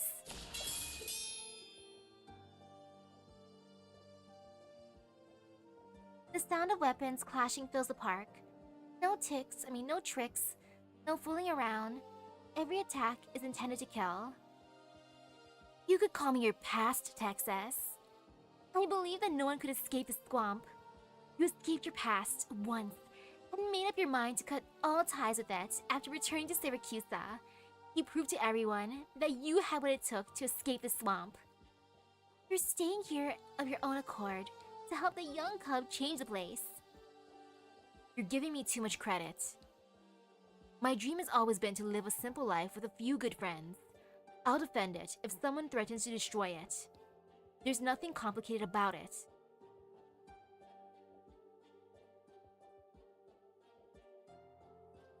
I never truly knew you, Selenia. I didn't realize how Syracuse exhausted you, or how you resented Columbia. Now that I think about it, I was like my grandma. She spent her entire life hoping that old Salvador would change his mind. But she never even asked, nor never tried to fight for it. The same for me. I assumed the good times would last forever. I was so proud and arrogant. Aw, Giovanna, at least she realized that now.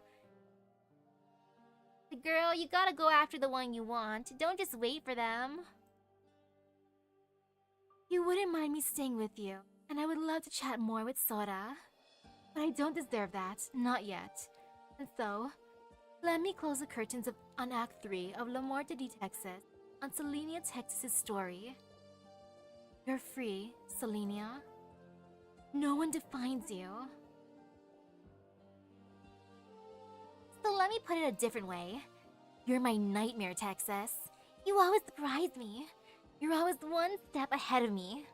You made all the decisions that I couldn't. And now I can finally say this after finally taking that step like you did. You're right. There's nothing complicated about it. If I hated everything about Syracuse so much, I should have destroyed it. In the end, you're the one who made me take this step. That's why you said goodbye to your father, and why you're standing here in front of me. You want to settle things with your past. Yes, just like you. We didn't have to go at each other's throats like this. But it happened. We each decided on our own that to kill each other is the way to settle things. That the best way to say our goodbyes. The one who survives becomes stronger. Not that Lapland has become stronger than Texas, or that Texas has become weak. Just like how Lapland did not lose to Texas 7 years ago, because she was weaker. They were evenly matched from the beginning. What determines the outcome is lady luck, perhaps, or more importantly, strength of will. 7 years ago, Lapland lost the Battle of Wills, but now, having said goodbye to the Familia, her will is no weaker than Texas's. Either may win, and either may lose.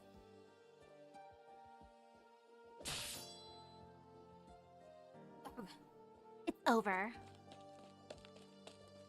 Texas! Stay back.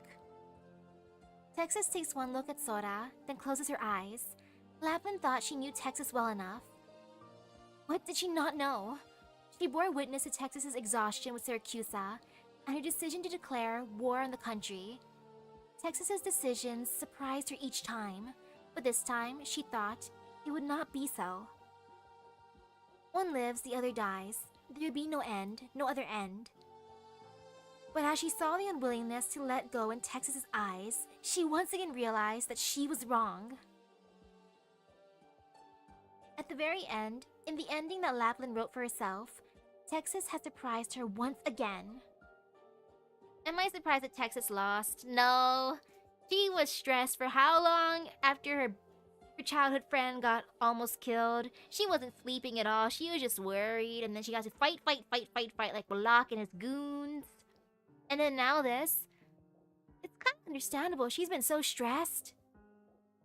Well, Lapland, on the other hand, completely different mood. Lapland's feeling great. She's like, I just told off my dad and killed a bunch of guys to relieve my stress, and now I get to fight you. So yeah, completely different sides of the spectrum in that case. Huh, alright. Lapland sees this battle as a farewell, a liberation. Lose and she will accept her death. Win and she will be able to let it all go. When the pin by the name of Texas is pulled from her consciousness, a lunatic by the name of Lapland would be born. But it never happened. Because... Texas? So you were just Texas after all. Of course, I'm just Texas. What about you? Looks like I'm just Lapland. Lapland extends a hand to Texas. Texas takes the hand. Texas, am I your friend or your enemy? You're my friend and my enemy. See, best frenemies right here. Yeah, if Texas was in top condition like Lapland is, the outcome would be more unpredictable. Then go. Let me do what a friend should. Texas nods to the others and walks towards Grey Hall. It is all so natural, as though it was always the way things should be. Bye, Lapland. Thanks, girl. When Lavinia walks into the church and sees the body sitting silently on the pew, she finally accepts the truth. Bernardo is dead. She sits by the man who was both father and brother, the man who had such an impact on her life, and stays silent. In the end, she says nothing, but she holds Bernardo's lifeless hand, as though communicating something or getting something from him. Then, she turns and leaves. The dead are dead and gone. She must move on.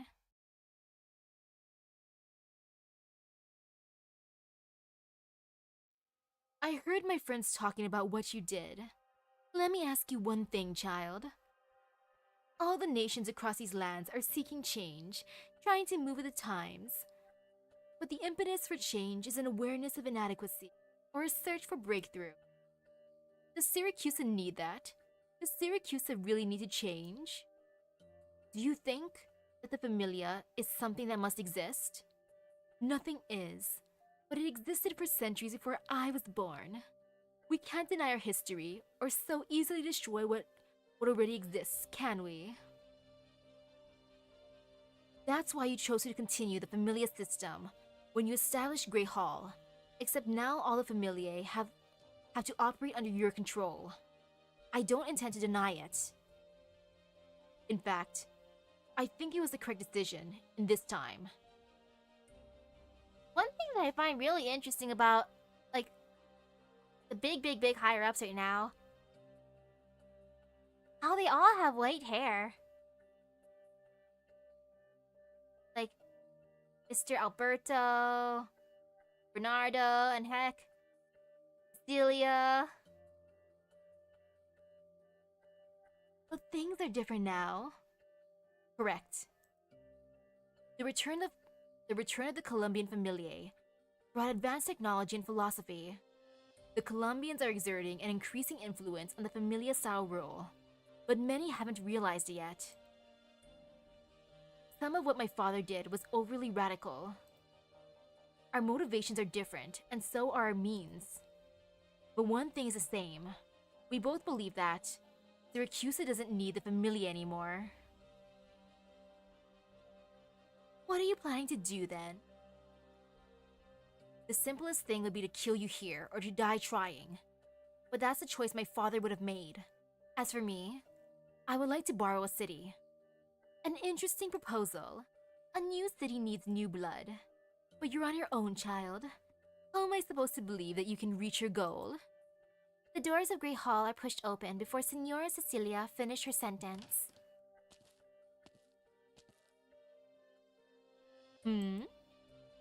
Lavinia, the last Texas. Come here and let me get a good look at you. I see your grandfather in you. Of course she's gonna say that, because like heck, the other makeup artist said that Texas has the same eyebrows as her grandpa. So yeah, there's a resemblance, the eyebrows of all places. Thank you. Looks like Giovanna has given you the necklace that I gave her. What is it you want? If you want to go back to Lungmen, I guarantee that Syracuse will never disturb you again. I want to ask you to spare Familia Rosati. Oh? That's a surprise.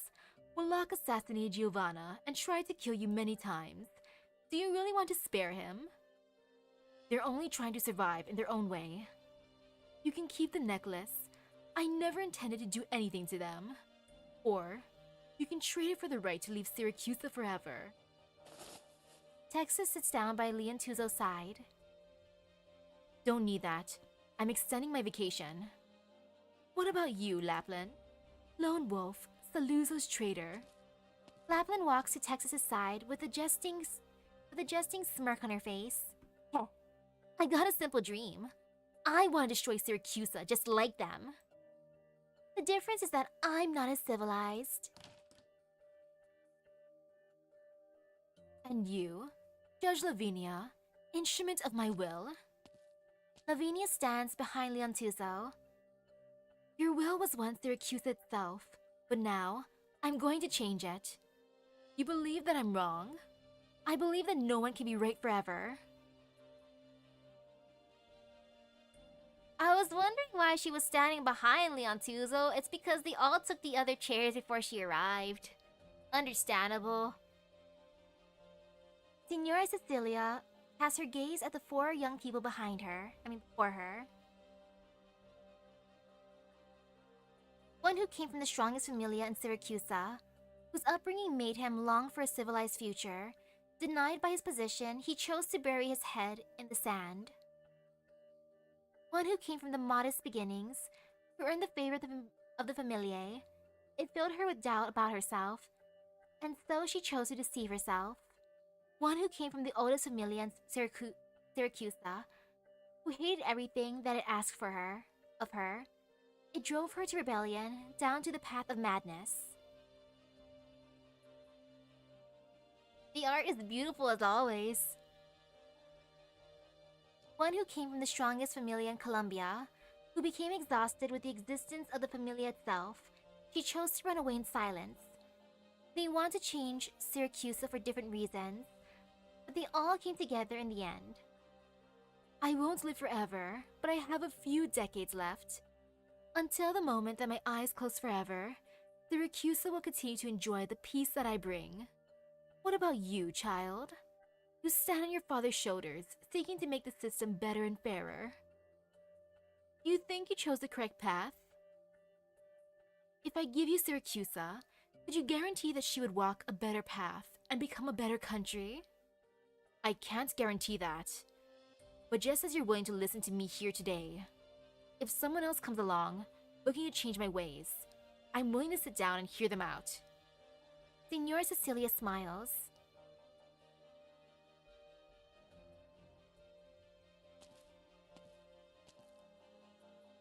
She's probably like, I like these kids.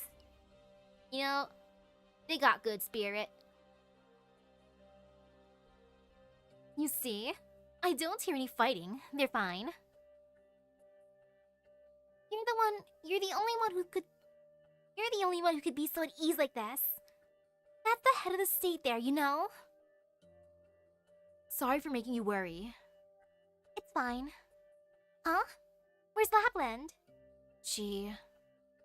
Texas casts her gaze in a certain direction. She's fulfilled her duty as a friend. Who knows what form she'll take, and when she shows herself next time? The only thing I can be sure of is this. We haven't seen the last of her. My head hurts just thinking about it. Never mind. Let's see how Giovanna's doing. Yeah. Cecilia seems pretty nice. I expected someone terrifying. But then again, it's probably one of those you won't like me when I'm angry situations. Giovanna, we're back. The room is empty. Soda's joy quickly turns into confusion. Then, she sees a stack of paper at her desk. It is a script. Soda flips through the first page. Dedicated to my dear old friend, Selenia, and my new friends, Penguin Logistics. The part that Giovanna was struggling with in Act 3 of La Morte di Texas. Is this what you left for us? You didn't have to leave. And she didn't have to leave for real. Oh, Giovanna, I hope you bonk a lock. Please bonk a dude. And was that the end? I think that's the end. Now time to start doing these thingies. Point of interest, Lavinia Municipal Center. And then skip and go for the top. Oh, there's one more. Oops, gotta find it afterwards.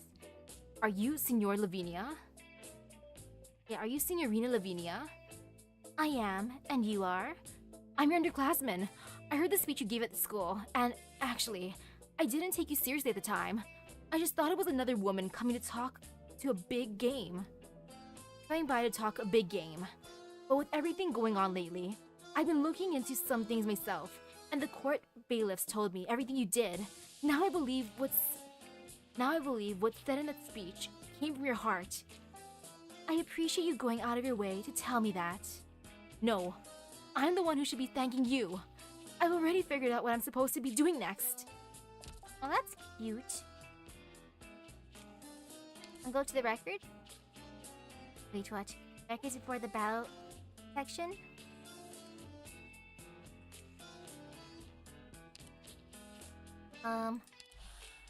Like over here?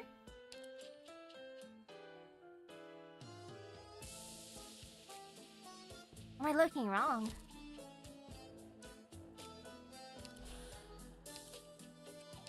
For he? No. Or is that it? All together? I'm assuming it's that one. Or is it over... I think that's it, right?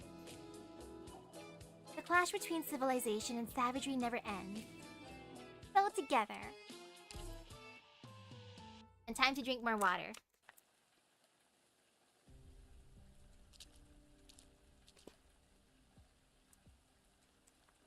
What's she doing here?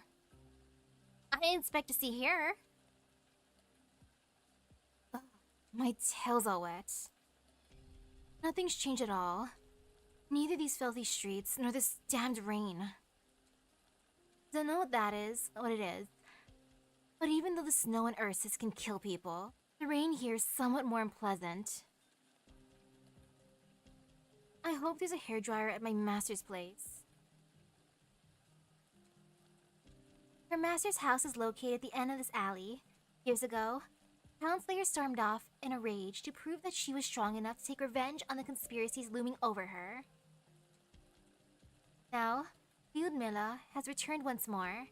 Whether or not her efforts have poked a hole through that gloomy sky, she cannot say. Possibly, nothing at all has changed. Possibly, she has become an accomplice to an even greater calamity. Oh yeah, after the incident... left. But man, whenever I see her design, I just keep on thinking of that one stage where she just kind of trolls, and then it was kind of difficult to defeat her at first. But luckily, Lyudmila is still able to return to this place. She thinks to herself, surely her teacher will be able to tell her what to do next. At that moment, she suddenly feels a chill. At first, Lyudmila assumes it is because she is nervous about facing her teacher again. But just as quickly, she realizes that she was wrong. She starts to shake uncontrollably on the spot.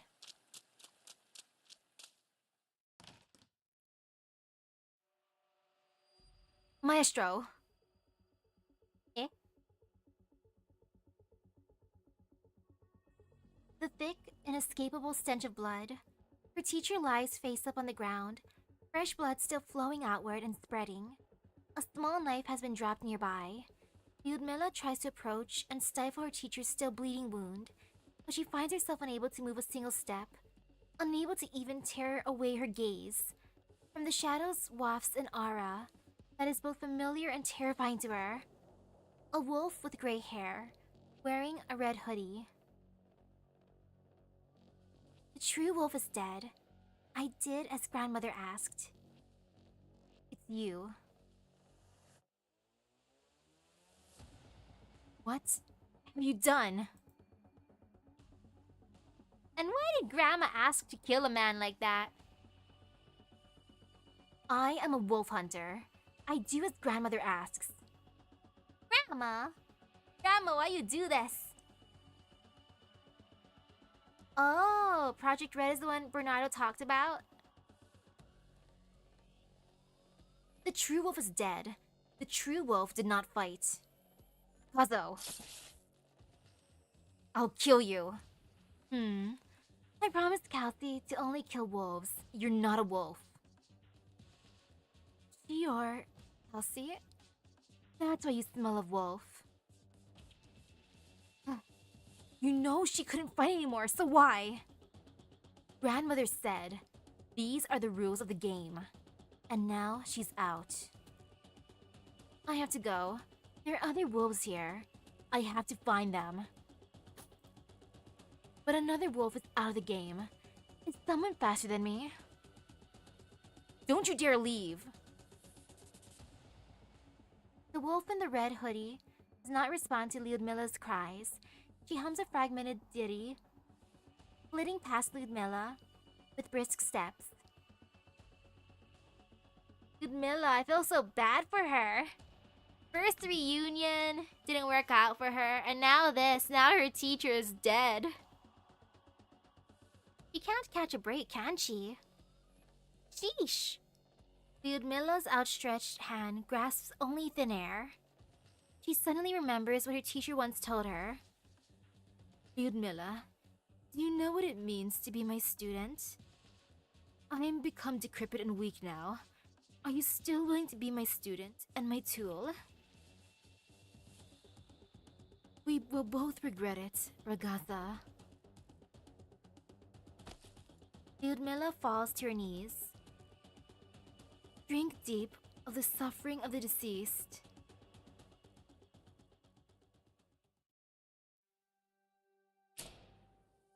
If anything, the one who's probably held accountable is the one who made Project Red into her Fang, you know? Like the Fangs, like all the other Fangs, they basically raised their... All the other wolves, they raised their fangs to, you know, be this way. A performance worthy of Signorina Caterina. Well worth the wait. So we finally know that Selenia, the ideal Syracusan, was just a fantasy concocted by the collective Syracusan consciousness. But because she was so well known by the public as a symbol of perfection, her existence was reasonable enough to explain away through the common imagination. I was blown away by the big reveal at the end. She never existed at all. What a profound conclusion! After the incident with the broadcast a while ago, and everything that followed over the next 12 hours, I thought that was going to be the end of Volsini. Despite all that, here we are, enjoying such a fantastic production. Così è la vita. You can say that again. Ew, I thought the sky was going to fall. Who would have ever expected things to unfold like that? So, are you planning to move over to the new city? Depends, but if Signorina Caterina's plays are still available over in the new city, I could see myself heading over. A city without familia, huh? Growing up, I never even dared to imagine a future like that. Now that you mention it, did you know that Senora Caterina is working on something completely new? A new production? That's right, the title of it alone is enough to get my blood pumping. It's called I Syracusani. Well, it's good to know that he's still making plays and they're very, very successful. Good job, Giovanna. Good job. A shovel digs into the dirt, then again. Nantuzo is struggling to dig a grave in the cemetery. Next to him is a coffin in which his father, Bernardo, sleeps. Today is the funeral of Bernardo, the former Don of Familia Bellon.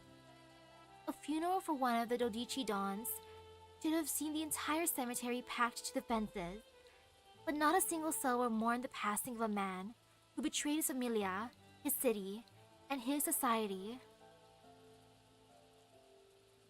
Leontuzo also asked Lavinia and the others not to come. I can see why a lot of, like, doctors probably missed it. It was hidden. This is his last farewell to his father. Padre mio, how would you be seen by future generations? As the man who ushered in a new era, or as the man who betrayed the old one? I guess it all depends on how well I do.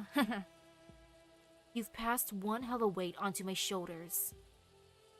But I guess that means I'm a worthy son, and that I'm a sucker here to clean up your mess.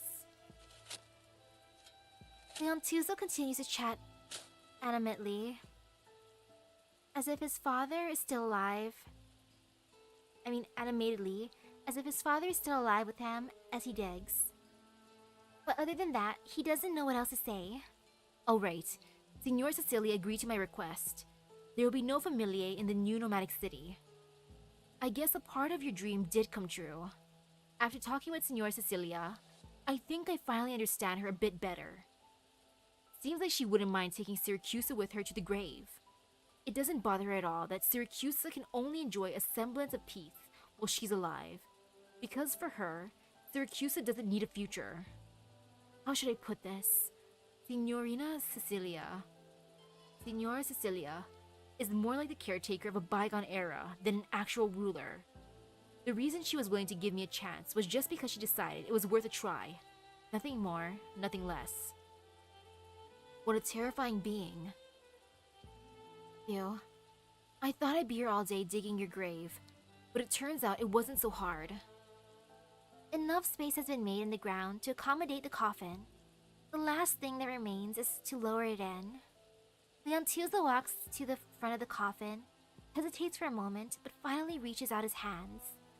The coffin is extremely heavy, and pushing it is a very demanding task. Just as his strength is about to waver, he is suddenly joined by a pair of helping hands.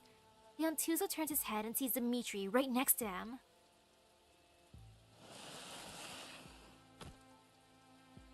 I don't know, how many point of interest are there? Let's see how many ends up being there. Especially after this fluid. Dimitri, you. Dimitri says nothing, simply taking an object that shines with a silvery light out from his coat and tossing it onto the grave. It's a pocket watch. The Dawn gave it to me. And now, I guess it's been returned to its original owner. You've already apologized to me, Leontuzo. But even if I can forgive you, our fratelli who died in that conflict could never forgive you. Even if Familia Belon is gone, I won't forget them. I hear you plan to organize a new familia.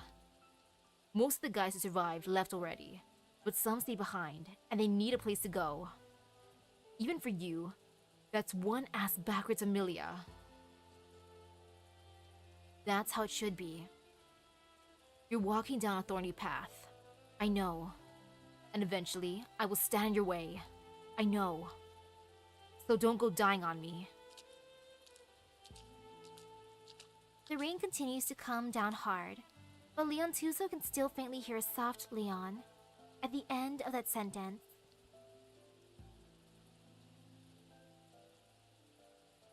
Same to you, Dimitri. He lifts his head and lets the raindrops strike his face.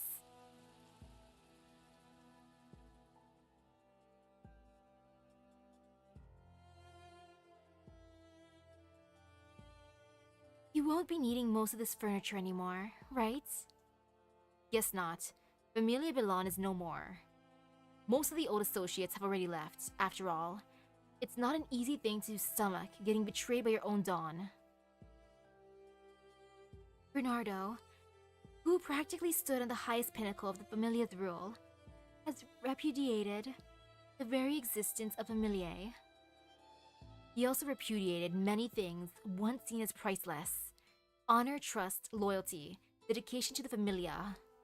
Did my father teach each and every wise guy those rules without ever believing in them himself? After all the things Dimitri did, what's my conclusion of him? Kind of a sad boy, in the sense where he believed in the Dawn, but the Dawn did not believe in him, sorry. And he wanted to be Leontuzo's bestie, but sorry. Leontuzo's bestie in the end is Lavinia. Oh, Dimitri. Kinda sad how you're unloved like that, bro, but you'll find someone who truly gets you someday. Sorry it couldn't be the ones you wanted, Dimitri. I don't know. I've been thinking a lot about it the last few days. Did I ever know the real Bernardo Belon? The artistic director of Compagnia de Alba was one mask that he wore. The cunning Don Belon was another. Then, is it not possible that the smiling, bright-eyed Bernardo who once shared his ideals with me was just another mask? But it doesn't matter, not anymore. Leon, the two of you, together, gave a chance for the new city to truly be born. I guess so. The movers will be here soon. Alright. None of this has been in vain, Leon. I know. In the new city area, or I guess, is the proper city now, we'll build something new. Something brand new that Syracuse has never seen before. An order that belongs to everyone. Leontuzo looks at Lavinia, his eyes shining with determination. Civilization.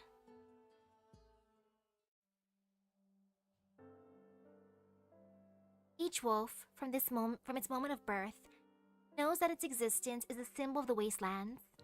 After countless eras and countless conflicts, they finally selected the alpha wolf through the rules of the games as it has been played up until that point. For Zaro, his defeat this round was undoubtedly a disgrace, but they will continue to live on. As long as there is another round of the game to be played, he will stage his comeback in time. To this end, he's already started searching for suitable candidates, and almost immediately, he found Lapland, wandering the wastes after having left Volsini. However, are you done napping yet, Zaro? What I think of the Signori de Lupi game? They're bored. Like, to an extent, it's understandable. It's like playing The Sims when you're bored. You're like, you know, let's do a thing. Let's play a game. Let's raise people. Actually, no, it's not like The Sims because they're fighting each other. It's like playing Pokemon. They're like, let's make a team. Or one chosen fighter, actually. And then go at it. Yay! Or in that case, it's a fighting game. Then you could be playing a Tekken tournament. Zaro and Lapland have been fighting in the wastes for the past 3 months. During that time, Zaro had countless opportunities to sink his fangs into the neck of this madwoman. There is no way for her to defeat him, but he gradually comes to realize it is actually he who has no way of defeating her. No thought can be nourished in their blood and sinew, no victory can be proclaimed in her head, and no meaning can be derived from her death. She is an empty husk that has been filled. Is she also the wastes? No, she is an overgrowth. He understands in an instant that if Bernardo's betrayal was an unexpected act of rationality, the thing before him is completely beyond his comprehension. No, he has seen humans like her before. She is hardly unique. But at this unique point in time, she is indeed the only such thing, such one before him. An omen. A summon. And thus, for the first time in thousands of years, and perhaps the last time, the incarnation of the wastes lies down next to a human being. He chooses to surrender his dignity to the unknown. Hey, look, Lapland's the alpha here. He's like, you know what? Lapland, she's built different.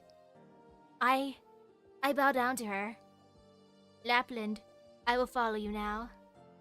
Done fighting? Our battle will continue for thousands upon thousands of years. Until the victor is decided, I will walk with you. Huh? Whatever you say. Lapland's weapon slipped from her grasp. She has already lost consciousness.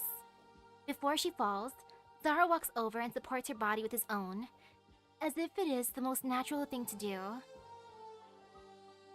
Nah, no one can control Lappy. She's built different. If anything, if they want to try that, they're gonna end up being basically her bitches. Like our other mafiosi guys, you know? However they're doing. What are they doing anyways? We might see them again eventually. And they're gonna be so shocked. They'll be like, oh no, it's Lapland again! It's Lapland again, oh no, no, no, I'm scared.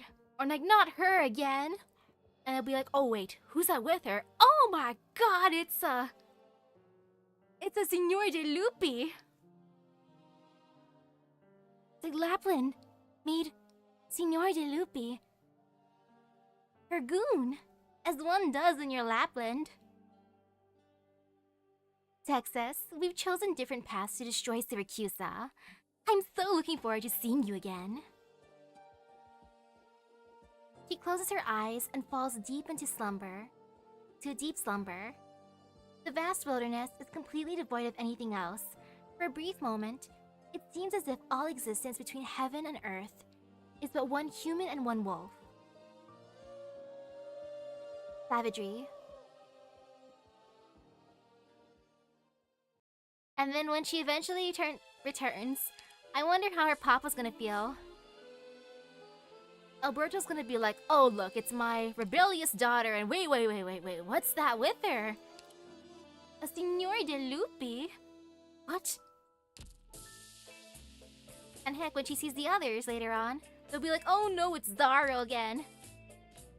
And then she'd be like, nah, Zaro's cool now. He's my boy. All the shock. Are you busy moving right now?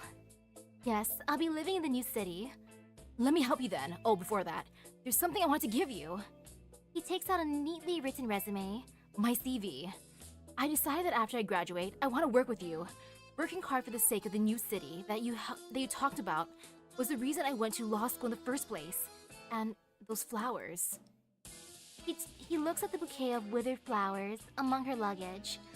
On it is a tag with words of thanks written by a citizen. Lavinia, I'm gonna get flowers from the people just like you. Once you have, I'll accept your application. How does that sound? Though I do want to reiterate, are you sure about this? If you decide to work with me, it'll be a lot more difficult than if you decide to stay in Volsini. I can't even say for sure what it is I should be doing next.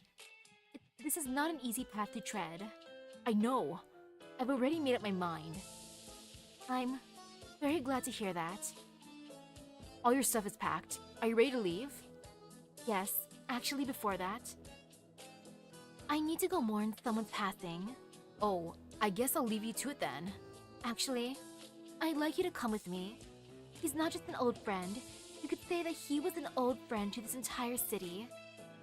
I'm sure you can already guess who I'm talking about. The new Ministero de la Voie Publique, who died during his inaugural speech. When he left us, there was still so much uncertainty in the air. But now that things are winding down, I should go and see him again. That gentleman, why did he? He made up his mind. To some people, there is nothing worth paying the ultimate price for, let alone a future so distant and uncertain. But I've been thinking, the greater the turmoil, the more worthwhile the determination. He may have been alone when he left us, but he's not the only man to walk the path. I'm sure he'll be glad to see you once we get there. But at the same time, it still upsets me. I'm upset with myself. And if the awakening of the new group can't be inspired without the lives of those who led the way, I myself must not have been conscious enough. I used to resent Leon. He didn't even notice the corpses along the streets until they personally affected him as a part of the Ministero de la Voie Publique. But how am I any different? I didn't wake up until a man I respected paid the ultimate price. I wouldn't say that, Lavinia. Even now, many people are still reluctant to take that step. After all, I'm the only man who came today. There's still many more watching and waiting. And I can only say that from my own position that I made the right decision. But who knows how things will look in a decade or a century? Maybe we'll be held as heroes. Maybe we'll be mocked. More likely, we won't be remembered at all. Everyone wants to live in that present, of course. There's nothing wrong with that. But Lavinia, there is one last thing I want to say. The young man suddenly turned serious. The Antusa Balon. I still can't trust a wise guy like him, even when he says he's given up his familia. After all, the two of us come from completely different walks of life. If anything ever comes up, I'll stand by your side. What? Hey! Leon has a love rival here. Oh ho ho! Mystery Man, aka the understudy dude. Oh, Leon. I hope you feel a disturbance in the force. Ooh. Delicious. Okay, I guess I finished her story? Let's go back to Texas. And I want to see an altar of Lapland, that'd be funny.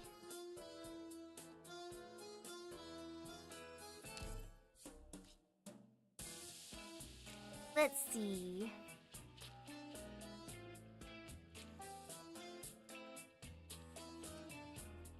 Debating regarding next week since doesn't the rerun event start next week?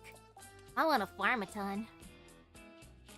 Let's go to Penguin Logistics right now.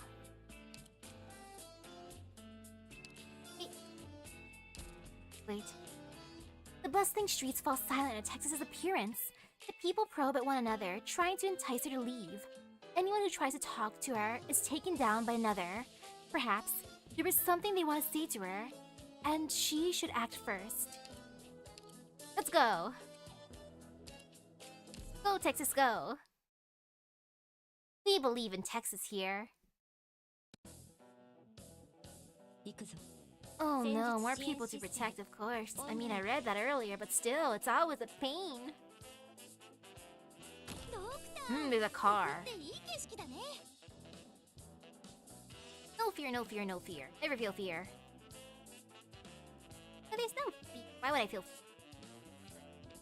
No, there's fear. There is fear. Faster and there.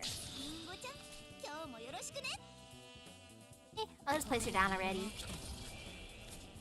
Time to assert dominance here. I should probably bring down healers soon. You know, that'd be kind of smart. Oh, can't reach. Sad. Oh well, here's good enough.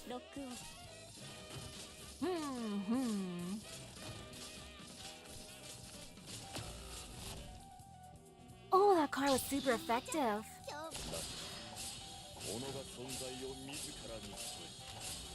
No fear, no fear, no fear.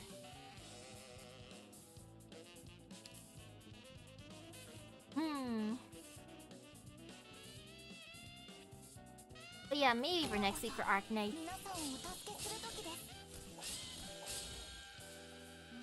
For this week, I'm gonna probably continue more of the storyline inside of Honkai Star Rail. Like, I really want to be able to start farming relics. I didn't realize I couldn't do that yet.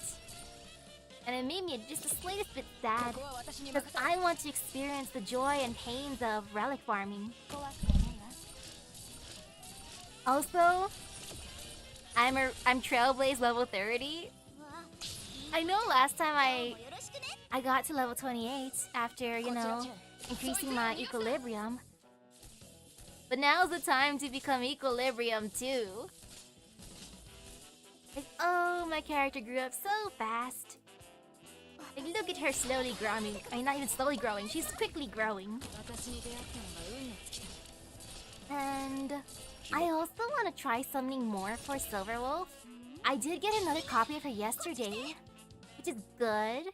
But you know, the more the merrier. Maybe she'll love me enough to come home even more.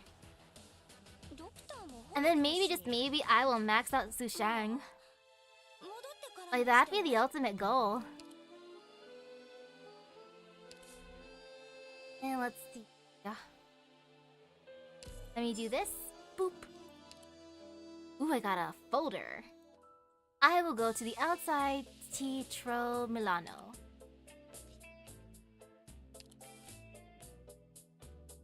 Start from here. Sora? No response, only rustling from the darkness. Sora? She takes a step forward. Huh? Texas? What are you doing here? At the entrance to a small shop along the street, Sora is humming a tune beneath the lights, an intricate little box resting in her hand. What's that you got there? A radio? Yep, but it's useless now, so I'm throwing it away. We could still use the radio for a hideout. I think Rastant might like it. Hand over the radio.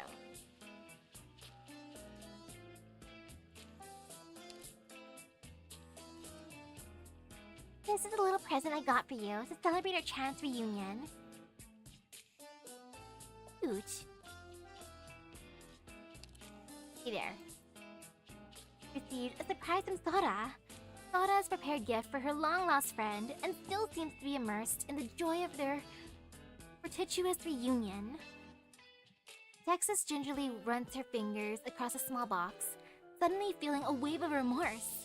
She should have been the one to buy the gift. She was the one who made her friends worry, who got them involved in this mess, but instead, it is their kindness that she now holds in her hands. I'm sorry, Sora. As long as you get it. Just kidding. What's with the stony expression? Let's head back to our place.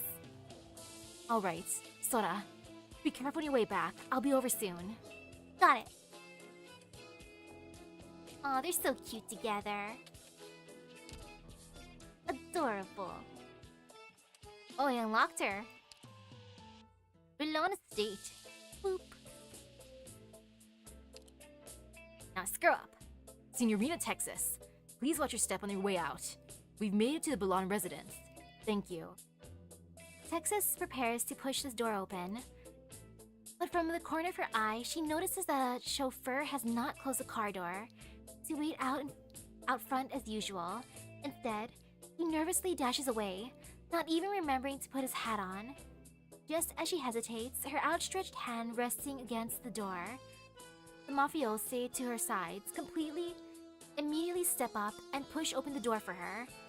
A fierce explosion of light and heat erupts in front of her. The men who pushed open the door have been blasted to pieces. Texas? Still alive. Stay down for now and pretend to be hurt. There's going to be another group coming. Before I came here, I saw fighting. They should have known that the Belons and Saluzos joined forces. The Rosatis are having some issues now too. They wanted a chance to get rid of me, but they didn't have the guts. Who betrayed us? The chauffeur. He already ran, but he's not the only one, I'm sure of it. Be careful, someone's coming. Oh man, what a sussy chauffeur. Well, time to fight. There's a traitor within the Belon familia. Feign injury and bait them. Beware those disguised as doctors and judges. No one called them. So I can destroy the civilians? May I? Can I do it, please? I mean, it's not like I want to bonk them for standing around.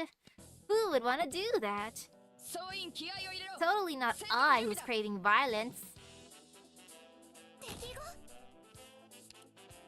No fear, no fear, no fear, no fear, no fear, no fear. Oopsies. I might have derped.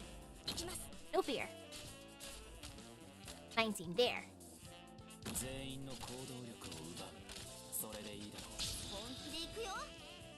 No fear. Yeah, no fear. Oh, look at them walking around all epically. Doing a little loop. As one do when trying to look cool. Hey, you know, let's put someone over here. Or actually, decisions. You know, here's fine. Here's fine. Just because I don't like stairs. Yeah, look at them trying to walk up those stairs, walk down those stairs as one dude to try to assert dominance, but they cannot! For I will bonk them. Heh. This is fine so far. Look at them trying to walk around menacingly. Joke's on you, sirs. You can't do that here. That's illegal.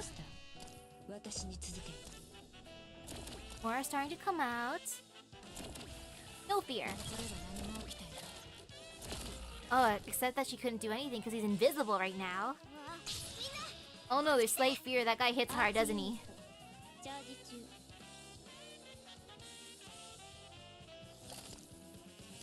Sir, can you just like not do that? Okay.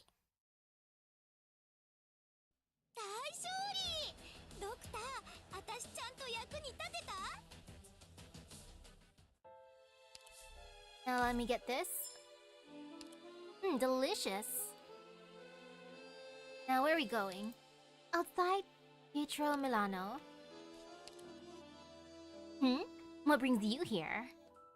Unfinished business. Oh, I've been busy working all night. I just wasted the whole evening. Can I take that you mean? Can I take that to mean you're behind all this? It's not that complicated, Texas. I just have to get rid of some obstacles. After all, I want to see how you tackle the last problem without all those obstacles in your way.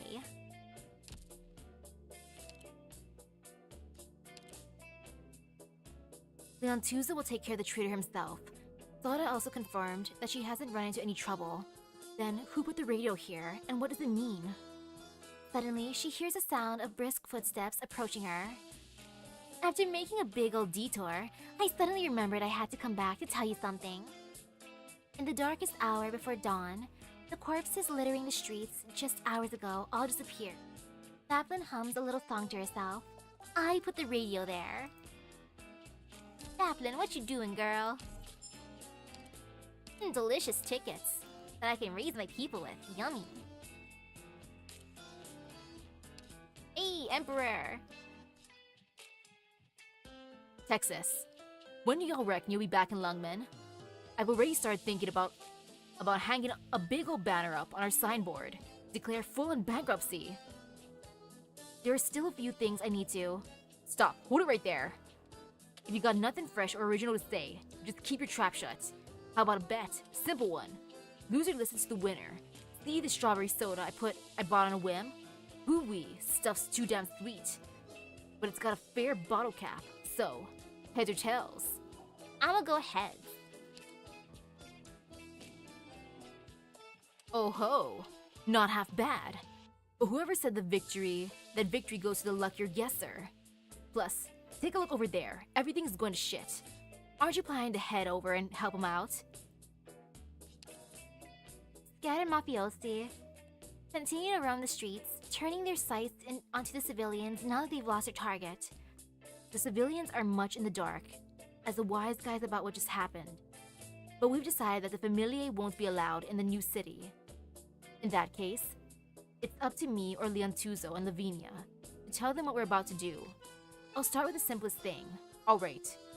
You do what makes you happy, but hot damn, it's boring as hell in Lungmen all by my lonesome. Aww. Emperor's lonely here. Who won though? Was it heads or tails? Come on. I'm guessing it was heads in the end. Protect the people from harassment by the scattered mafiosi. Timely aid helps one remember who is truly on their side. They will remember Texas's act of kindness. Okay. Guess I gotta protect some civilians. I got to do the thing.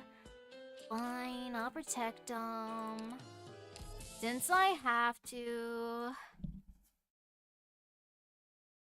Okay. This'll be fine. No fear, no fear. Never feel fear. What is fear?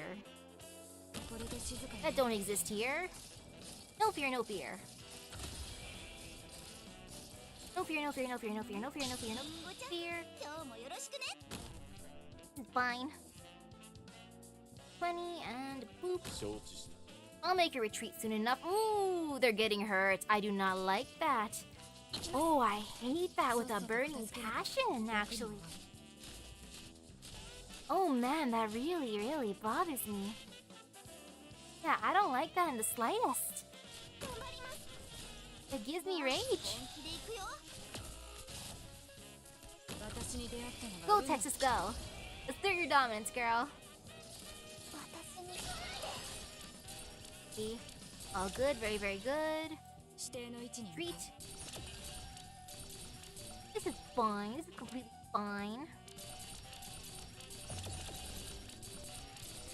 Not even halfway through, but it's fine. Oh no, it's one of those dudes. I hate them. Sir, can you not do this? Can you just, like, not choose violence today? No, not the civilian. Sir, I said, can you not choose violence today? Sir, what are you doing? No, you're not supposed to do this. Why are you sleeping with your... Why are you sleepwalking? Or stop sleep killing everyone. Sleep in bed normally. Well, at least he's gone. Man. I wish these civilians walked faster. Oh no, they're still coming out. I mean, it's fine. No fear, no fear. Get out of here, civilians. Come on, hurry up. Oh my goodness. Well, at least it's almost done. End my pain and suffering already. Come on. Now you took out my golden glow. How dare you, sir?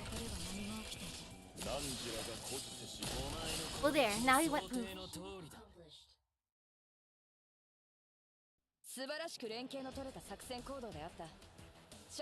Phew. Okay, did the thing. Ooh, I did her path. Let's move on to Leon Tuzo. Boop. Time to continue. Let's go to the Teatro di Milano. What time does the performance start? It began a half hour ago, Signor. I can still make it in time. He looks at the audience members running from the theater. As someone who doesn't want to give up just yet. Oh? Let's go to the park. She's not at her usual strolling spots. But there's nothing strange about that. There's no way she'd be in the mood for a stroll right now. Then, what am I doing looking for her here? Am I going to tell her to stop, explain my ideas to her, offer some worthless condolences? Maybe it doesn't even have anything to do with her. As the heir who's fallen out with his dawn, as the man who can't see through all this chaos, what should I be doing? Oh, look at how conflicted he is. Let's go back to the outside of the Teatro Milano. She's not her favorite theater either. The last time I watched a show here, my father hadn't started any of his stuff yet. Joining hands with the Saluzos to murder Donna Rosati. We've been doing things the old Syracusan way lately. Our familia is still antiquated at its heart. Broadcast tower. Huh. I can't believe I'm doing this. But if I still don't find her, that would mean she's avoiding me on purpose. Lavinia, you better not get too far ahead of yourself. Just because you're eager to prove your ideals. Just because you want to change the country. None of that is worth your life. I like how hard he's been looking for her. That's adorable. Now here. Move. That's Don Balon's son. Don't stare. I think he just got out of the funeral. Several residents bow their heads and quickly shuffle away. Wait, hold on. Eek! Sorry, we didn't see anything. We'll be on our way. Relax. Familia Balon is gone. I'm just a guy now.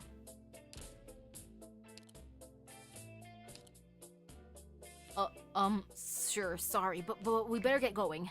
We didn't see anything at all, promise. Yantuzo opens his mouth, but can't get out the words he wanted to say. He comes to realization. I don't think my father's vision will come to pass. Because even when the commoners are freed from the familiae, they've never known anything else. They don't know how to move on. Syracuse will end up the same as she ever was. And so, I have to make them realize and then accept my vision, a city without familiae. Otherwise, Nuovo Volsini ends up under my thumb as the new dawn of Familia Bellon. It'd be just another extension of the Familia's power. They don't understand the magnitude of the changes we're trying to make. Back there again? Anyway, goodbye now. The park has fallen still and silent. Only a few residents are enjoying their leisure time in the distance. As they come and go, Leontuzo sees a figure he recognizes. He subconsciously loses his breath for a moment. He still remembers their conversation in Grey Hall. Senora Cecilia? He sits up straight, but the figure has already disappeared. Had Senora Cecilia really came, he knows that even if he were to meet with her, she would offer him nothing more than condolences. But he knows what everyone is striving towards, and he knows what he should do. A trial for him and a trial for all to see. Now where are we going? The Bellon estate, okay. You're back. Lavinia, I've been thinking, there's no way for us to realize our dream. Just a few of us going about our business. We need to do something to show the people who have lived through all this that we will build a new city, a new Syracuse. We can't let our dreams be so detached from the common people. We can't have it a faraway hope. That's the only way we'll see our ideals come to life.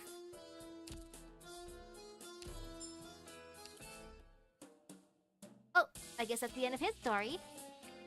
Now let's go back to Dimitri. Boop. And also drink some water. Water is good.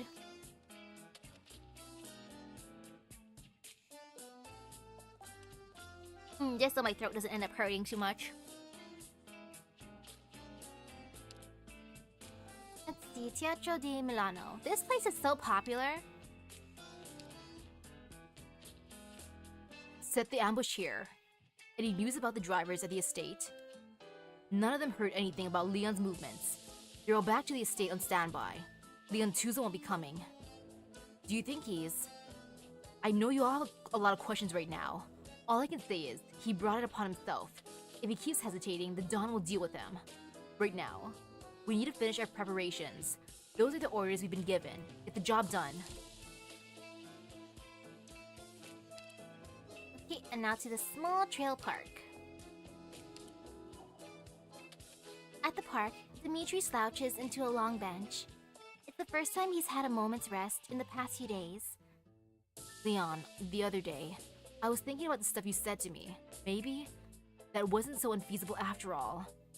If we were in any other familia besides Bellon, your hands might have actually been completely tied. Now what will become of this familia in Syracuse? Leon, it's not that I can't understand your ideas, even if I can envision the future you're talking about. But it's not a reality yet, right? Until it is, it's just a figment of your imagination. The work we have to do right now is down to earth. What you should concern yourself with right now is being the familia's heir. If you're serious about this, I'll tell the Don what I'm thinking. Oh, Dimitri. Now, here? The show's about to begin. Get in position. Dimitri grips the knife in his hand tightly. He no longer feels the vague excitement he did prior to the start of the mission. Instead, he finds his heart heavy. For the first time, he feels a slight reluctance to draw his knife. But that feeling is fleeting, quickly suppressed by his other emotions. Leon, whether this mission succeeds or fails, if I make it back, I'll apologize to you. Familia Bellon has come out on top. Otherwise, all of the Familia's hard work will come crumbling down because of one wise guy's lapse in judgment, and I won't let that happen. Stay hidden. Finish the job. Yeah, not poor Leontuzo, poor Dimitri.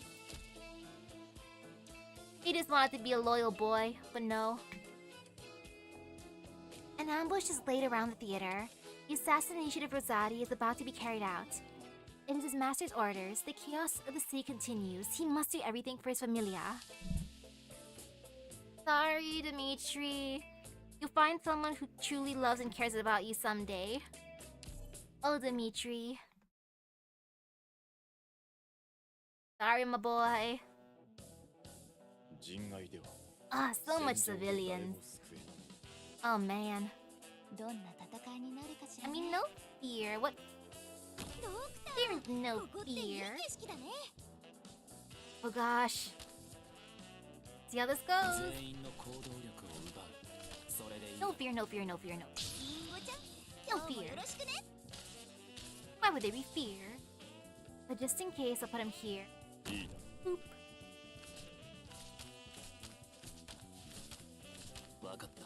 This is fine so far. Kind of, sort of. Okay. You don't have her face that way. Since they're bound to start walking down there. And over here. Boop. Maybe bringing a healer out would be smart, especially since he's gonna be scary dude soon.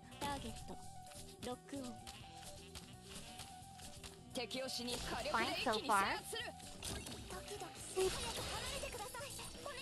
Another healer would be great. Just in case, you know. At the very, very least, I want Golden Glow to live. Keep my Susie alive, please. About halfway through, and those guys are just standing there menacingly as one does. At least some of them are running, but the rest that are just staying still will always haunt me. It will always give me fear. Oh, just a little bit closer, never mind. Okay. There. Go get him, Susie. Great job, girl. That's my bestie.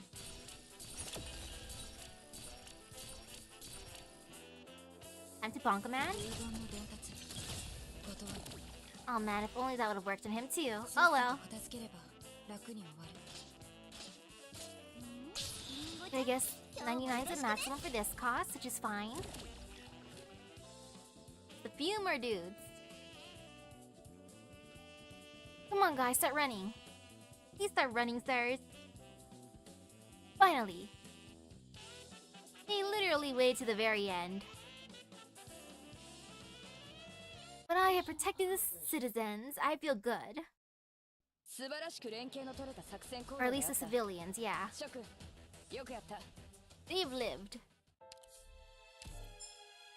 Now, delicious LMD. Yummy.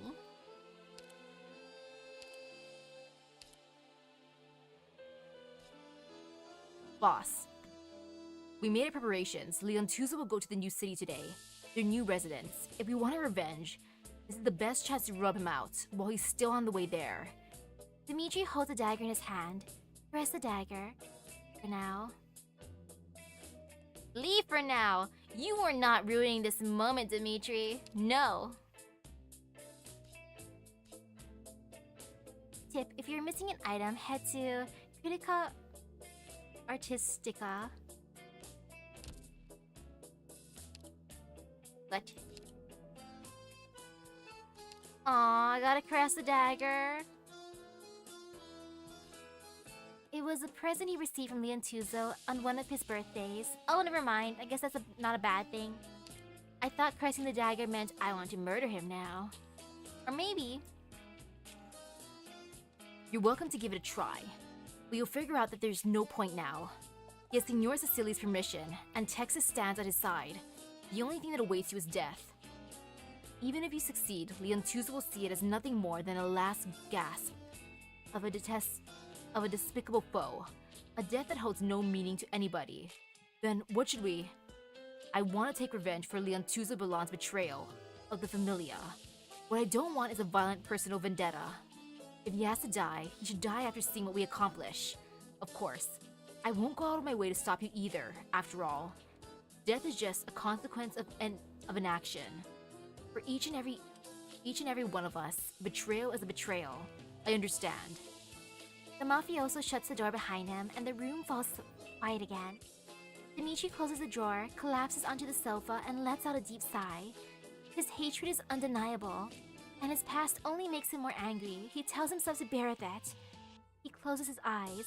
Leon, it's gotta be me. I'm the one who's gotta do it. And then when Dimitri eventually tries to kill Leon, I feel like Lavinia is gonna be the one to bonk him, as in Dimitri. And then he'll be extra shocked, and then she'll be like, "It's revenge, you're trying to kill me earlier, sucker!" Now time to go to Lapland Saluzzo. The wastes, seeking to break free from it all, an empty husk filled to the brim. The banished lone wolf who returned to the rainy city. In her eyes, Syracuse is a swamp, and she observes the fates of those who wish to escape it with bated breath. Boop. The moment I get back home, I'm already being given work. Oof, that's a mood. To the estate. Go. Don't disappoint me. Arrivederci, Padre mio, and buongiorno, buon pomeriggio, and buonanotte. With that, Lapland takes a step back, salutes her seated father, over respectfully, turns around, and walks out of the room. Several of the mafiosi in the hall breathe a sigh of relief.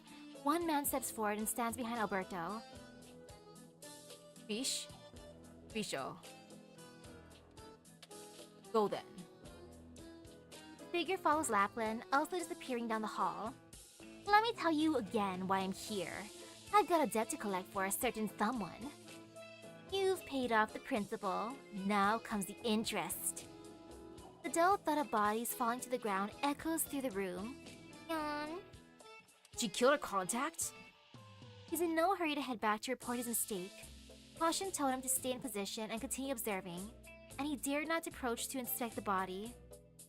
Until long after Lapland left, but he quickly realizes another problem. The body is still alive, and opens his eyes. You really took the bait after all. Alberto sent somebody to keep tabs on me, huh? Lapland picks up the weapon at her feet and squints at the man in front of her. Say, what's your favorite dessert? Who is that? Signorina Lapland? That's right. There's no mistaking her. The car wash worker puts down the bottle of wine in his hand and looks at the shadow of his knife beneath the moonlight. Fun, fun. He passes out between the bottles. Well, at least Dan Brown's having fun here. Now we're going to the back alley. She hooks the Saluzzo spy after a long wait. Lapland giggles. Lapland's having fun. Now we go. Boop.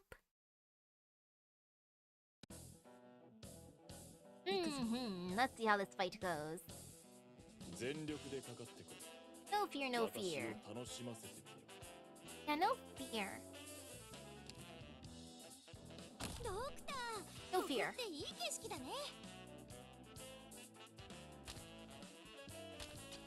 No fear. Same place again, though.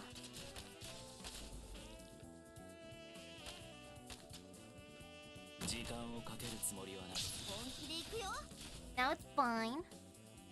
Then over here. Okay, no fear, no fear, no fear. They're gonna walk around menacingly soon.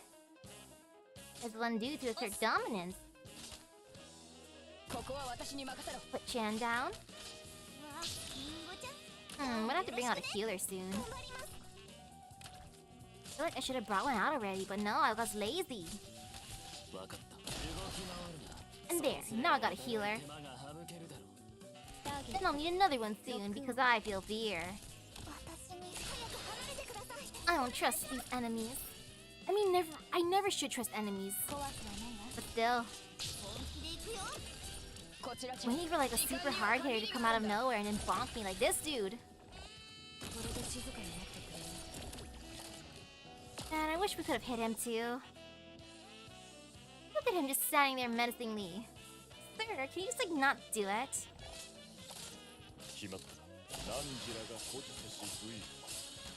There. Hey. Ooh. Lapland, Agnir, and then Cecilia.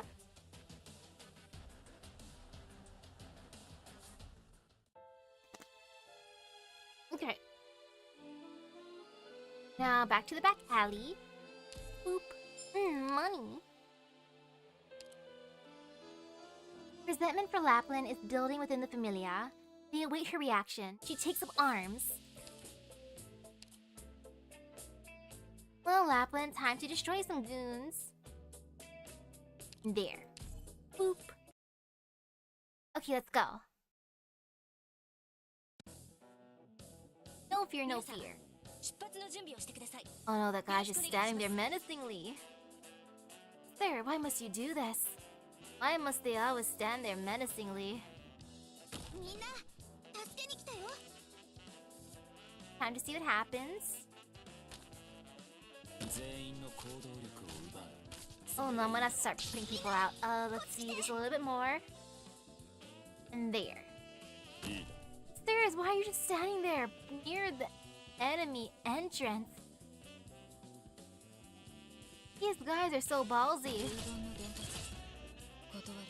Come on, dudes, can you just like not do that, please and thank you? Now, how does this look? No. Okay, that's fine. Still, sirs, can you just like not? Why must you just stand there? There's 3 of you now. Guys, give me fear. I should bring out a healer. That'd be smart. Man, they're just suffering. Okay. Oh no, I did not mean to make her go poof. That was my bad. That's a big oopsies on my part. Oopsies. Yeah, my bad. Come on, Texas, let me bring you out, please, girl. Or I kinda don't need to. It's 2 civilians. Man.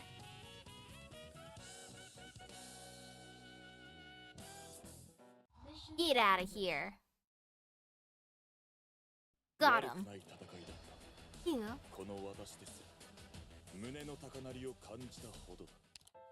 And now, even more fighting.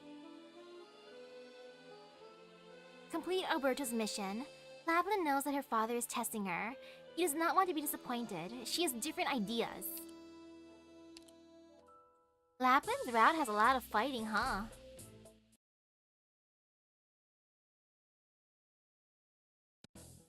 Okay. And again, more civilians to protect. No fear. No fear, no fear, no fear. 19, there. No fear.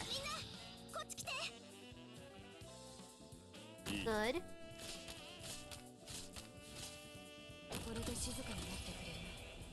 Okay, that was pretty good.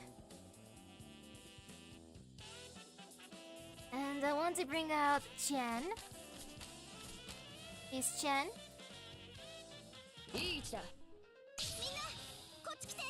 Afterwards I should bring out a healer, you know? That'd be smart.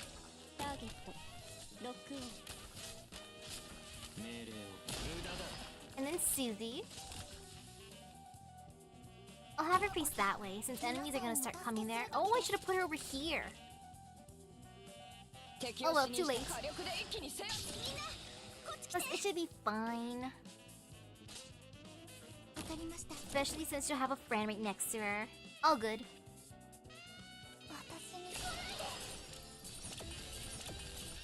Go get him. Great job. Now about 16 left. Okay, less than that, even better. Come on, enemies, come out. Where are you hiding? Now come out wherever you are, don't be scared. I just want to bonk you is all. Okay, a little bit more. 6 more. Come on. Come out here, please. Okay, there's none of my business.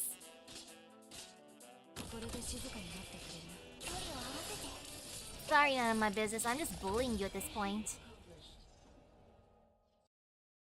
Got him.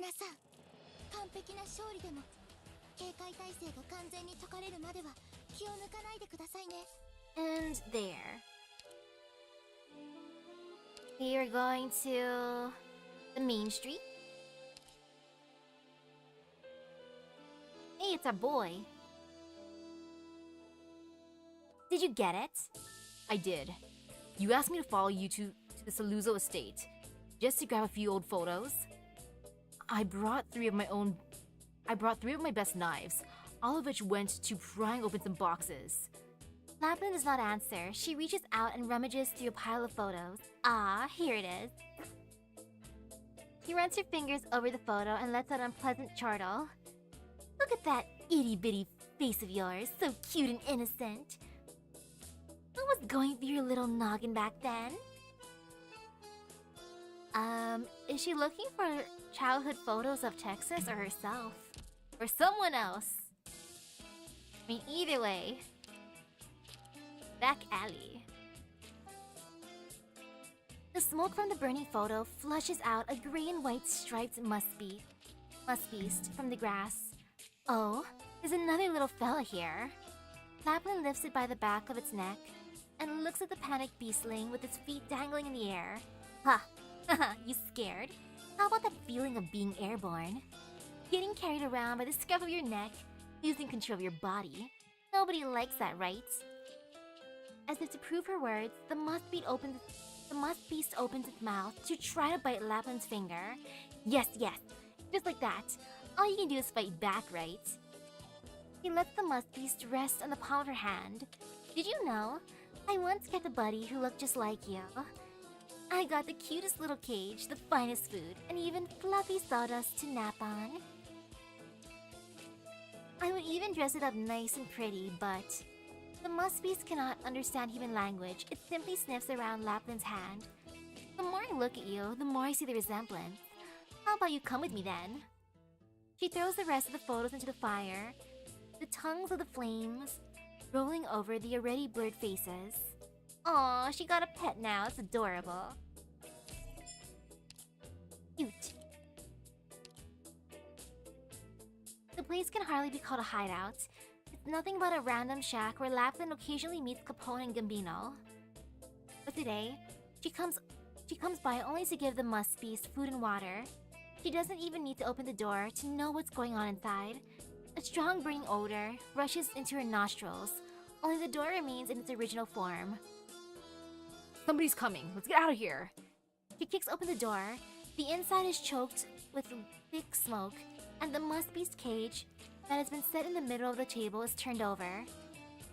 She takes a look around and sees that everything of any utility has been chopped up and set alight. A very familiar way of doing things. She soon walks out, weapons in hand. No, not the new pets! How could they? Pursue the arsonist. Lapland knew they would justify the theft that occurred at the Saluzzo estate a few days ago. But now that she knows, she does not want them to open their mouths again. And did they have to go after it too? Why'd they have to kill her pet?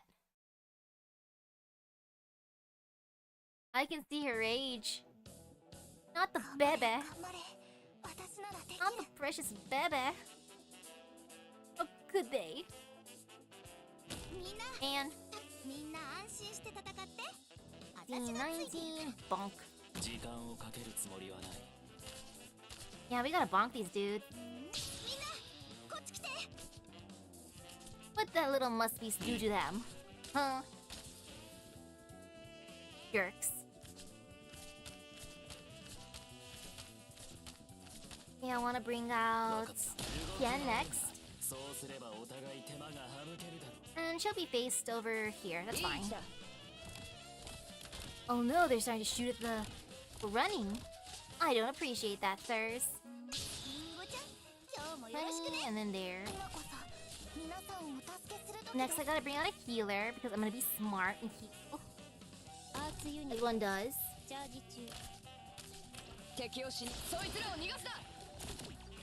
Okay. Not too bad.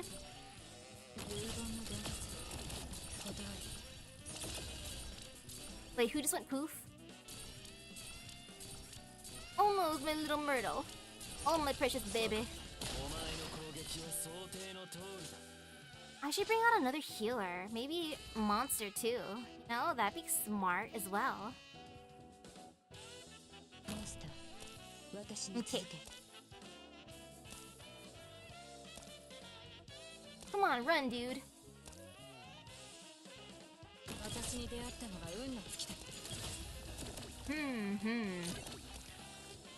Get rid of that one. Go, Susie, go. Thank you, bestie. Okay, come on, just a few more dudes.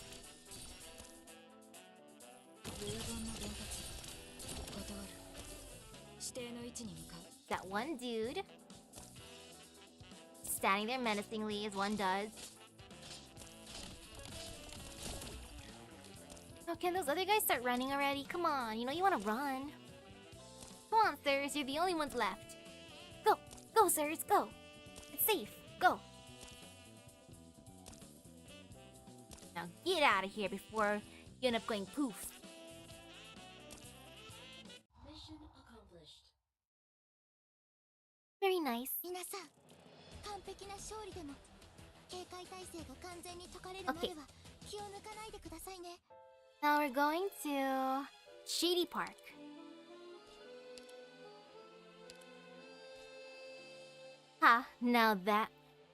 Now isn't that something?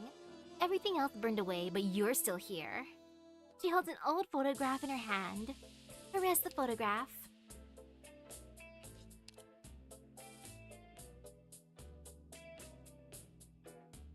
In it, a silver-haired girl about 10 years of age, dressed meticulously in Saluzzo attire, a serious and stoic expression chiseled into her face. The girl's eyes are not looking at the camera, or rather at its side. Carissimo Padre mio. She presses the photo to her chest, whispering to herself, as if in a dream. Ever since I was little, as the heir to the Familia Saluzzo, I was taught how to behave, how to speak, and how to talk to the wise guys to command more authority. At the time, I didn't realize you were more than just my father. For Don Saluzzo, I thought I would be free if I rebelled against you, but I came to realize you were also controlled by the Familia. Gente controlled? You wouldn't see that way. She tears the photograph into pieces until only her young, naive face remains. She looks into her own eyes. Of course, you think that's how things should be. That's what a Don should be. Of course, his daughter is not just his daughter, she's also the future Donna. Don't I look like a fragile little foul beast forced to lug around sharpened claws? I really did love that gift, Father. I cherish it more than words can express. She tosses the shreds of paper into the pit like confetti. A small charred musk beast is already lying in there. And in the end, you still died. It still won't burn up, still won't burn, and I still have no hope of escape. I cherished you so much. You died at the hands of Carissimo Padre mio yet again. Those eyes seem to peer up from her within the flames. And not the precious little beastie. After leaving Grey Hall, Lapland would not be seen again. Just as she's about to leave Volsini, she remembers some unfinished business, and so she turns back once more. I just can't bear to part with you guys, huh? Gambino waves his hand and turns to leave without saying anything. Capone stands there motionless, and after a long time, finally takes a step forward. He's still playing around, holding the knife at my neck like that? What are you doing here? I thought you left. Gambino's gone. Yeah. Said he was gonna work his way up some familia. Before you say anything, let me tell you this. Capone looks at the woman in front of him vacantly, unsure of what might happen to him when he finishes his words. Just like you said, I ain't gonna find no answers from you. No way forward. I'm leaving too. Oh. Oh? That's it? Adio, Capone. Like, Capone, what did you expect? Did you expect it to be like, no, don't leave me, or nuh-uh, you can't leave me? But now it's like, bye. Bye, Capone. Capone is a little nervous. He does not know what Lapland plans to do. Based on his past experiences, he assumes that he might fall to a single swing of her sword, or he might suffer some ridicule for anger from the woman in front of him. But today, she simply strides forward with brisk steps, heading in the direction of the new city step by step. He starts to envy Gambino, who left one step sooner. Where are you going? I'll see you off. I'm not following you anymore, Lapland. Gambino and me decided we got nothing to do with you no more. You keep going your own way. I've got other places to be. Okay, I didn't say anything, did I? Capone grips a knife hidden in his sleeves. I just came to give you my blessing. You're running away too. I guess I could say you're rebelling against me. Even if you decide to keep getting pushed around in the streets of Syracuse, well, that's not so bad, is it? So put the knife away. I just came to say goodbye. He continues to clutch a blade in his hand. Still don't get it, little buddy. I'm not here to laugh at what you're doing. I'm not angry at all. You're just following your path. Arrivederci. Capone remains silent for a long time. Finally, he turns and leaves. Lapland turns once more, walking in the opposite direction of Volsini, towards the wilderness. A black mist condenses behind her. Well, that's a cute way to end things with them. I don't blame Capone's trust issues, though. He's like, no, not that. No.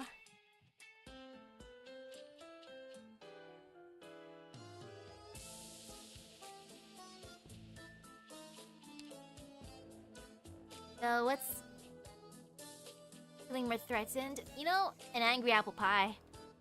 Since she's so chill.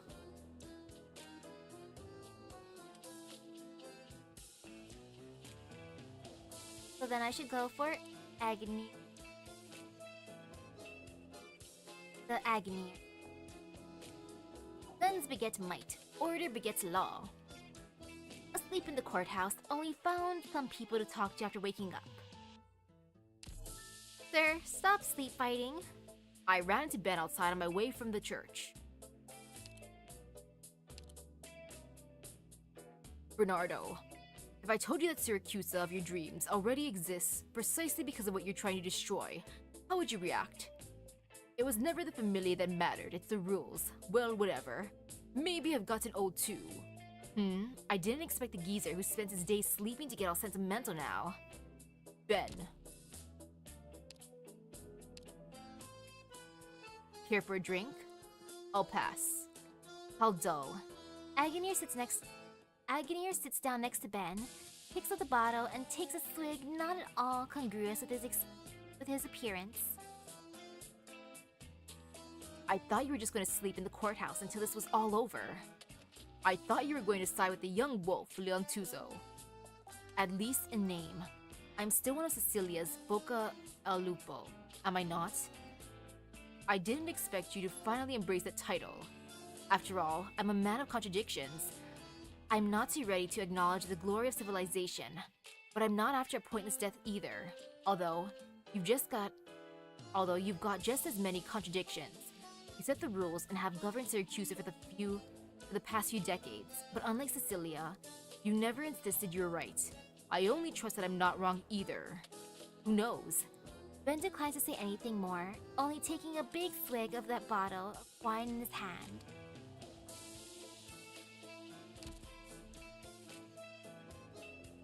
Ben afterwards then? Okay. So it was Ben in the end, not Cecilia. What are you going to do next? Pretty much the same as always. I'll go wherever the good shows are. How about you, old man? Me? Let me ask you a question. Here you are today, sitting around helplessly watching the times change. But what about the past, where you left Laterano and Cecilia? When you set the laws of this land into stone, how did you feel then? I felt a torrent of emotions. Time is a flat circle. I've already told you this several times. I never liked your rules, but that doesn't mean I like the new ones either. A false civilization naturally pales before a civilization that comes in the heart. However, what comes from the heart is invariably as short-lived as it is brilliant. Cecilia is stubborn. She will take her society with her to the grave. But what about you? What you wanted wasn't an ironclad order. You just wanted to prove that the laws can be created, isn't that right? Yes. I've always been curious as to what exactly allows the Sancta to coexist on terms of absolute equality.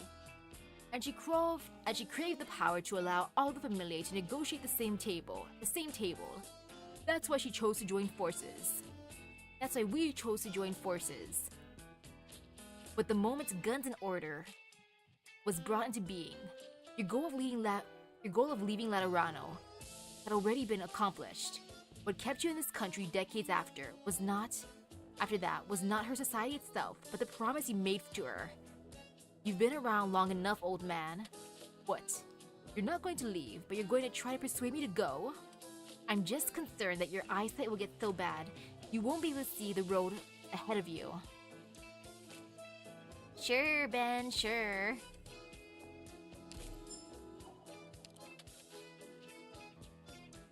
Now let's see over here. The courthouse, of course.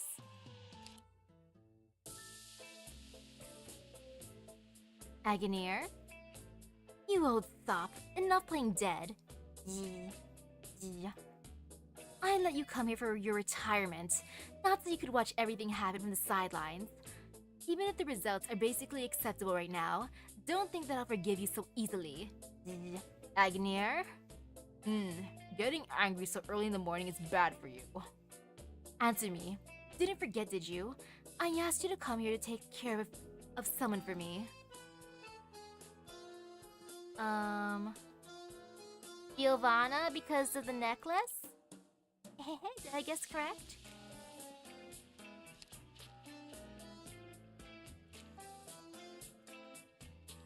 So much, girl. Almost back there. Okay, there. I suppose you haven't gone completely senile yet. Which is why I asked you to come with me, Cecilia. Some things you won't see until you sit down on the park bench. I've seen some interesting things and figured you might want to join me. And there are other things you won't see until you're sitting in Grey Hall. I didn't come here to listen to this, Agonier.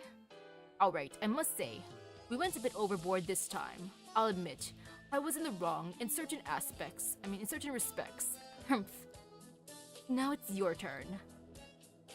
You sound awfully confident about what I'm going to do next.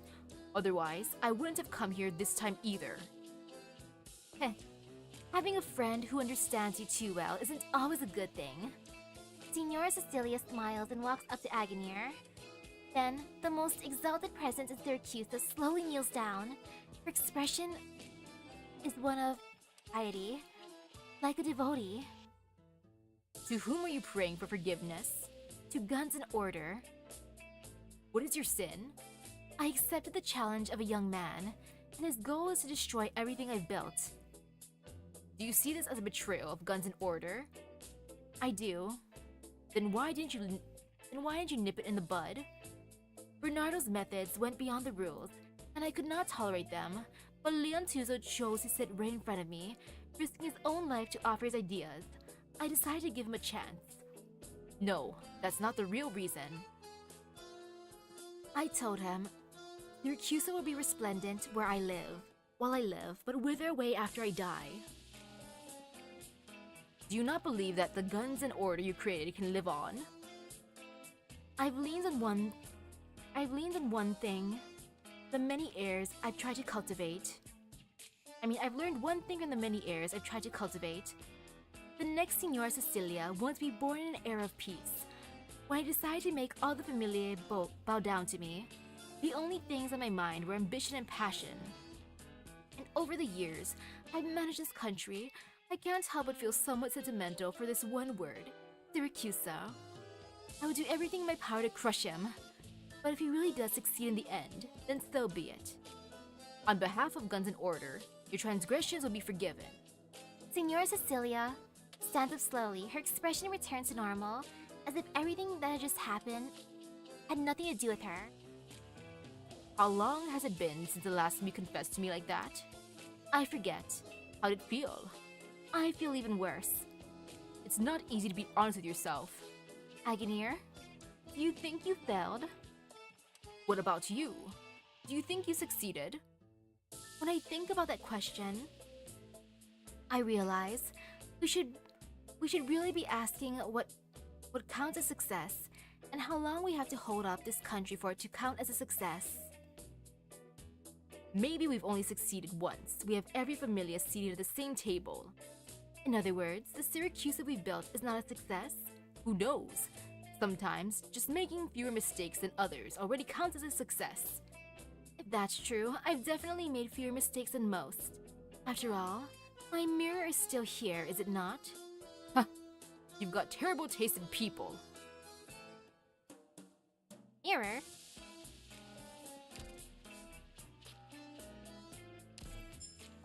Who's got the most interesting point of interest so far? I think Lapland. And her little beastie pet.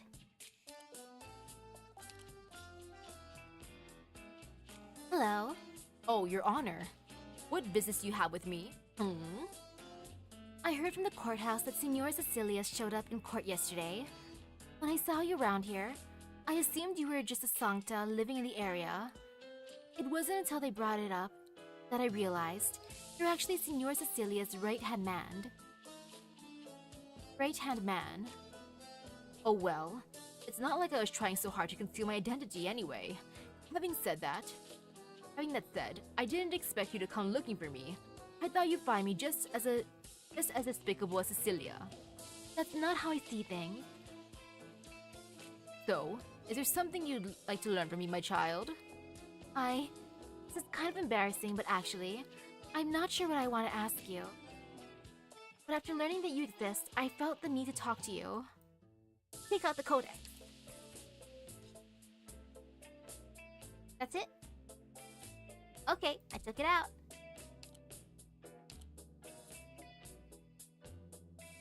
This is the Code of Law?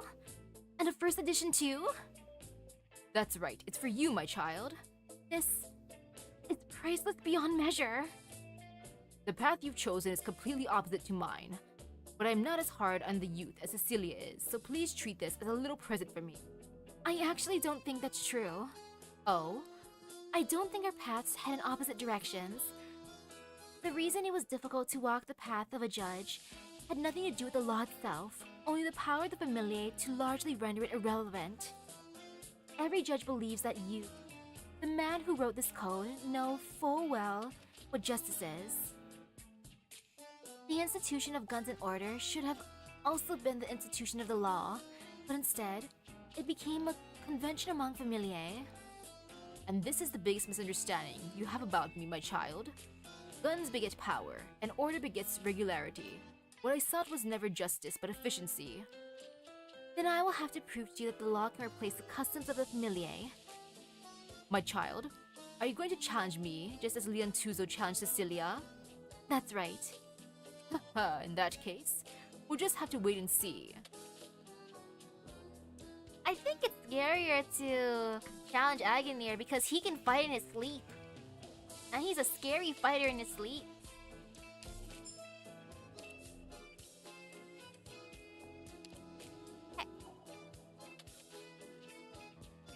Instead of going to Ben next, I'm gonna go to one of the girls because doing too many, beatings for dudes in a row hurts a little bit, not gonna lie. Hurts the throat. Giovanna Rosati, come back, oh bygone days. You were once so beautiful. The Colombian familiae needed to establish a foothold, and could have done all manner of things to accomplish that if she hadn't drawn her line in the sand. Boop. Time to deal with some familiar business. Donna, your itinerary for today, Senor Wallach has also seen it. There's one item regarding the drug business that needs your personal attention. Please take a look. Bring it over.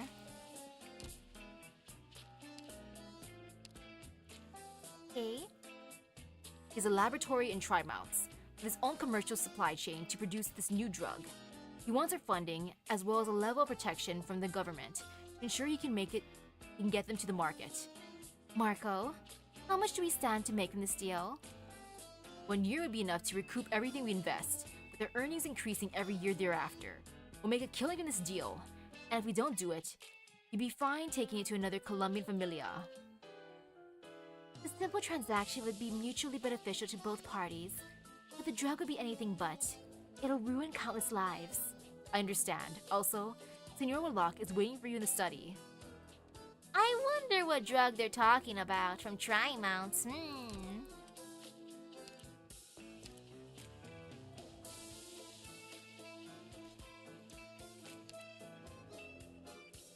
Brandy, Sure. the goods are here. Hands your package, received bribes, an unassuming package.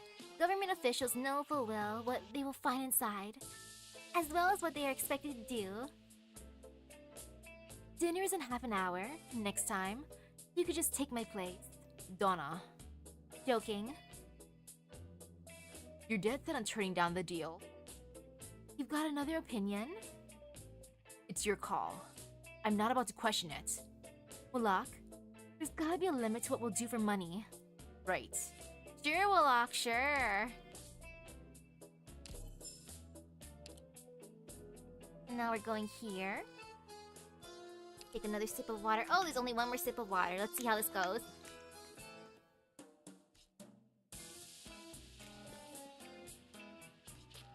Goodbye, water bottle. You served your purpose. You kept me alive. Ew. Who's my most disliked person here? Wallach. Naturally. You can rest assured that Familia Rosati won't interfere with your drug business. I've got no doubt that you'll do well. Giovanna reaches out and shakes the hand of the man across from her. His eyes circle around, trying to see if the man behind her is betraying some expression. But he finds nothing. Bye then. Take care now. In a little alley next to the parked car, two people are picking out fruit from the stand on the side of the road. Is that Marco? Pretty sure it is. Pretty sure it is. Personal under-the-table deals are against the rules, but a lot of wise guys are out there to make a little extra money. I don't want to be the one to close the loophole. You broke the rules, Donna. A familia's gotta stand firm. Remember to pay the fruit stand a cleaning fee. Of course. Now we're going to the back alley. A familiar side of the fruit stalls deal with those who are making deals without permission. The familiar can have only one voice. Boop. Oh, didn't mean to do that. I meant to click on mission start.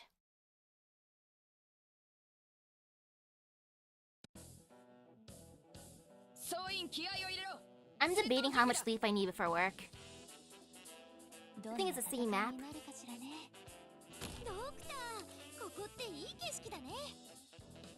It just kind of sucks how I've been in so many meetings this week that have been super long, like literally 3 or actually more like 4 hours.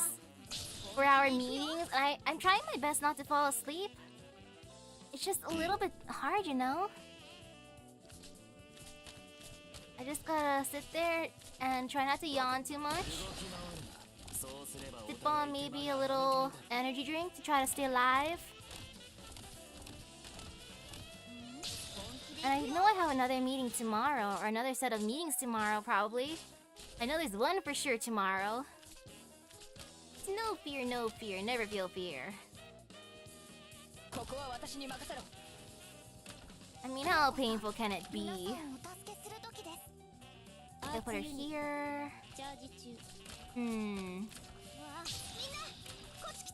Another healer should be good. Healers are always nice. And over here. I'm sorry, civilians, I haven't been taking too much care of you. But the ones who are just standing there menacingly, they're gonna be fine. Like, I have no doubt that they're gonna survive. Don't put her down.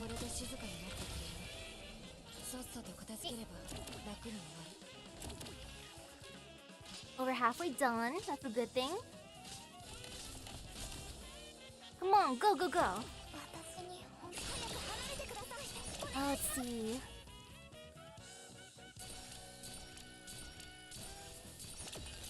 The point of interests are intense, huh? Like, some of them are super duper tiny, while others are like, go, go, go, go, go. Like, Lapland was full of fights. Well, Mr. Agonir was just chill. He was the most chill.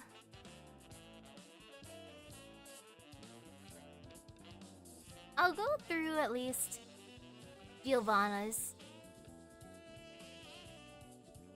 Because I like her. I do like her. Mission accomplished.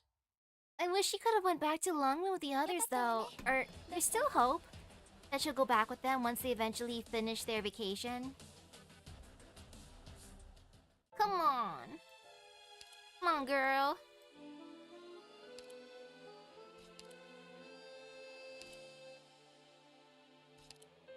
Okay.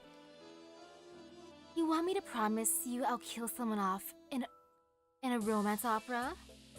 In return, I'll do anything I can for you, within my power in the government. Giovanna gently sets down a package on the small table in front of her. The man at the box's entrance steps forward, lowers his head, and slips the package into the inner pocket of his coat, leaving behind a dagger in its place. This is a dagger I can't handle myself, and I hope you can help me do the job. Received official's token. Officials will not leave behind any sort of evidence that can be used against them in a place like this. Their way of expressing obedience is something as simple as a salutation or a bow. If you opened the package right now and looked inside, it wouldn't surprise me if you started having second thoughts about the familia you're affiliated with right now. Thank you so much, but all I need from you is for you to stay put. Thank you. I may also need your help again in the future, and hope that you will not begrudge your generosity when that time comes. Now we're going here. What you want, Warlock? You've had your eye on the Familia Stefano, the one that controls half of the catering industry. They've branched out to military contracting, the Colombian kind. Humph. And they're already making a bundle. Warlock gestures the figures with his fingers. It's not an extraordinary amount, but if they get settled in, we'll be in big trouble come 10 years. Maybe even just 6 or 7. Do you think I should have a chat with those officials? I'll arrange it. Never mind, Warlock. Let's call it a day. Now we go here. Warlock, you already know I'm going. Selenia, what would you do if you were the Donna Familia Rosati? Would you be like me, dictating what should and shouldn't be done? Would you be completely hands off? Or would you control everything yourself? I guess. No. You'd never end up running Familia in the first place. But I still have a glimmer of hope that if you got your hands on this thing, you'd definitely do something with it. Ooh, grindstones. Rosati Estate. It's right here. Giovanna gently caresses a distinctly Syracusan necklace. Warlock is enough to keep the Familia going. For a while after that, he won't be targeting you. Beyond that, the two of you will stand on opposite sides. But if you run into Senora Cecilia... It's funny, really. Even though I've been looking forward to walking the same path as you for so long, I've never actually understood what you wanted to do. Whatever it is, you will make a difference. Cute. These things definitely can't be left here when the time comes.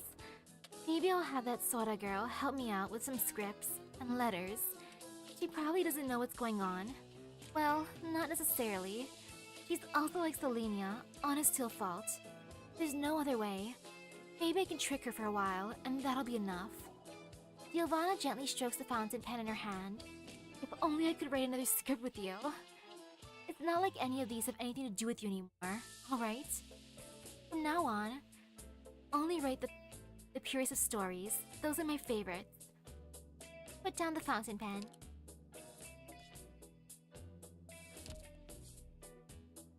Boop. And now we go here. Hey, I think today's show was pretty good, but it doesn't hold a candle to Senorina Katarina's work. The playwright's got some ideas, but they're kind of shallow sometimes. I get the impression that the playwright thinks the new city is still controlled by the you-know-who. You really think it is? Of course not, hear me out. A blonde-haired feline quietly sits on the bench by the street. She appears somewhat pale and haggard, the pen in her hand rustling as it rubs against the paper. A faint smile appears on her lips amidst the hum of the conversation. Yeah, the point of interest are worth it, they're fun. I'm gonna definitely read the rest later though. I gotta make some tea after that, oh my goodness. There's so many old people in this story, or this event. So many dudes too. Those voices hurt the throat the most. So, do the two of you know what happens after that? I'm sure that one guy, yeah. He figured out his issues and used the new city to give himself a way out. Yeah, that's exactly what happened. They hear her sighing softly to herself, and see the pen in her hand. With some reluctance, they approach to ask her who she is. Who? Me? I'm just gathering some inspiration for my script. I hope I can become a professional playwright someday. Received new inspiration. As long as events continue to unfold, the playwright will not put her pen down. She also eagerly anticipates what manner of work she will create next. Aw, she's doing her best being a writer. I believe in you, Giovanna. You're doing great, sweetie.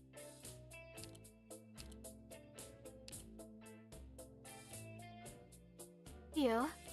Trying to find a half-decent room in the new city is kind of a pain in the ass. Looks like the old familiar ways of doing things really don't hold any water here. Not too shabby. Giovanna draws back the curtains and sunlight filters through the windows, illuminating the specks of dust floating through the air. It is a clear sunny day now, and the rainy season has passed. She looks outside at the buildings gleaming in the sun, at the newly moved-in inhabitants scrambling about, at the bustling street filled with pedestrians in a hurry. I think I'll call this one Syracusani. Cute. So that's how she got inspiration for that script she left behind. That's good to know. So yeah, I'll do the last 3 later on. I will get all of my Leontuzos, that's for sure. And if I don't, then I deserve to be bonked. I definitely deserve to be bonked. Hehehe. But yeah, now I feel like making myself some tea so my throat don't hurt too much later on. So thank you for stopping by the stream. I hope everyone has a great rest of their day and epic gacha luck. Time for tea. Delicious tea break and maybe some candy because I love candy. It'll make me feel happy. So I'll see you guys later. Bye bye. But during this event, Rubio is still best boy. That will not change.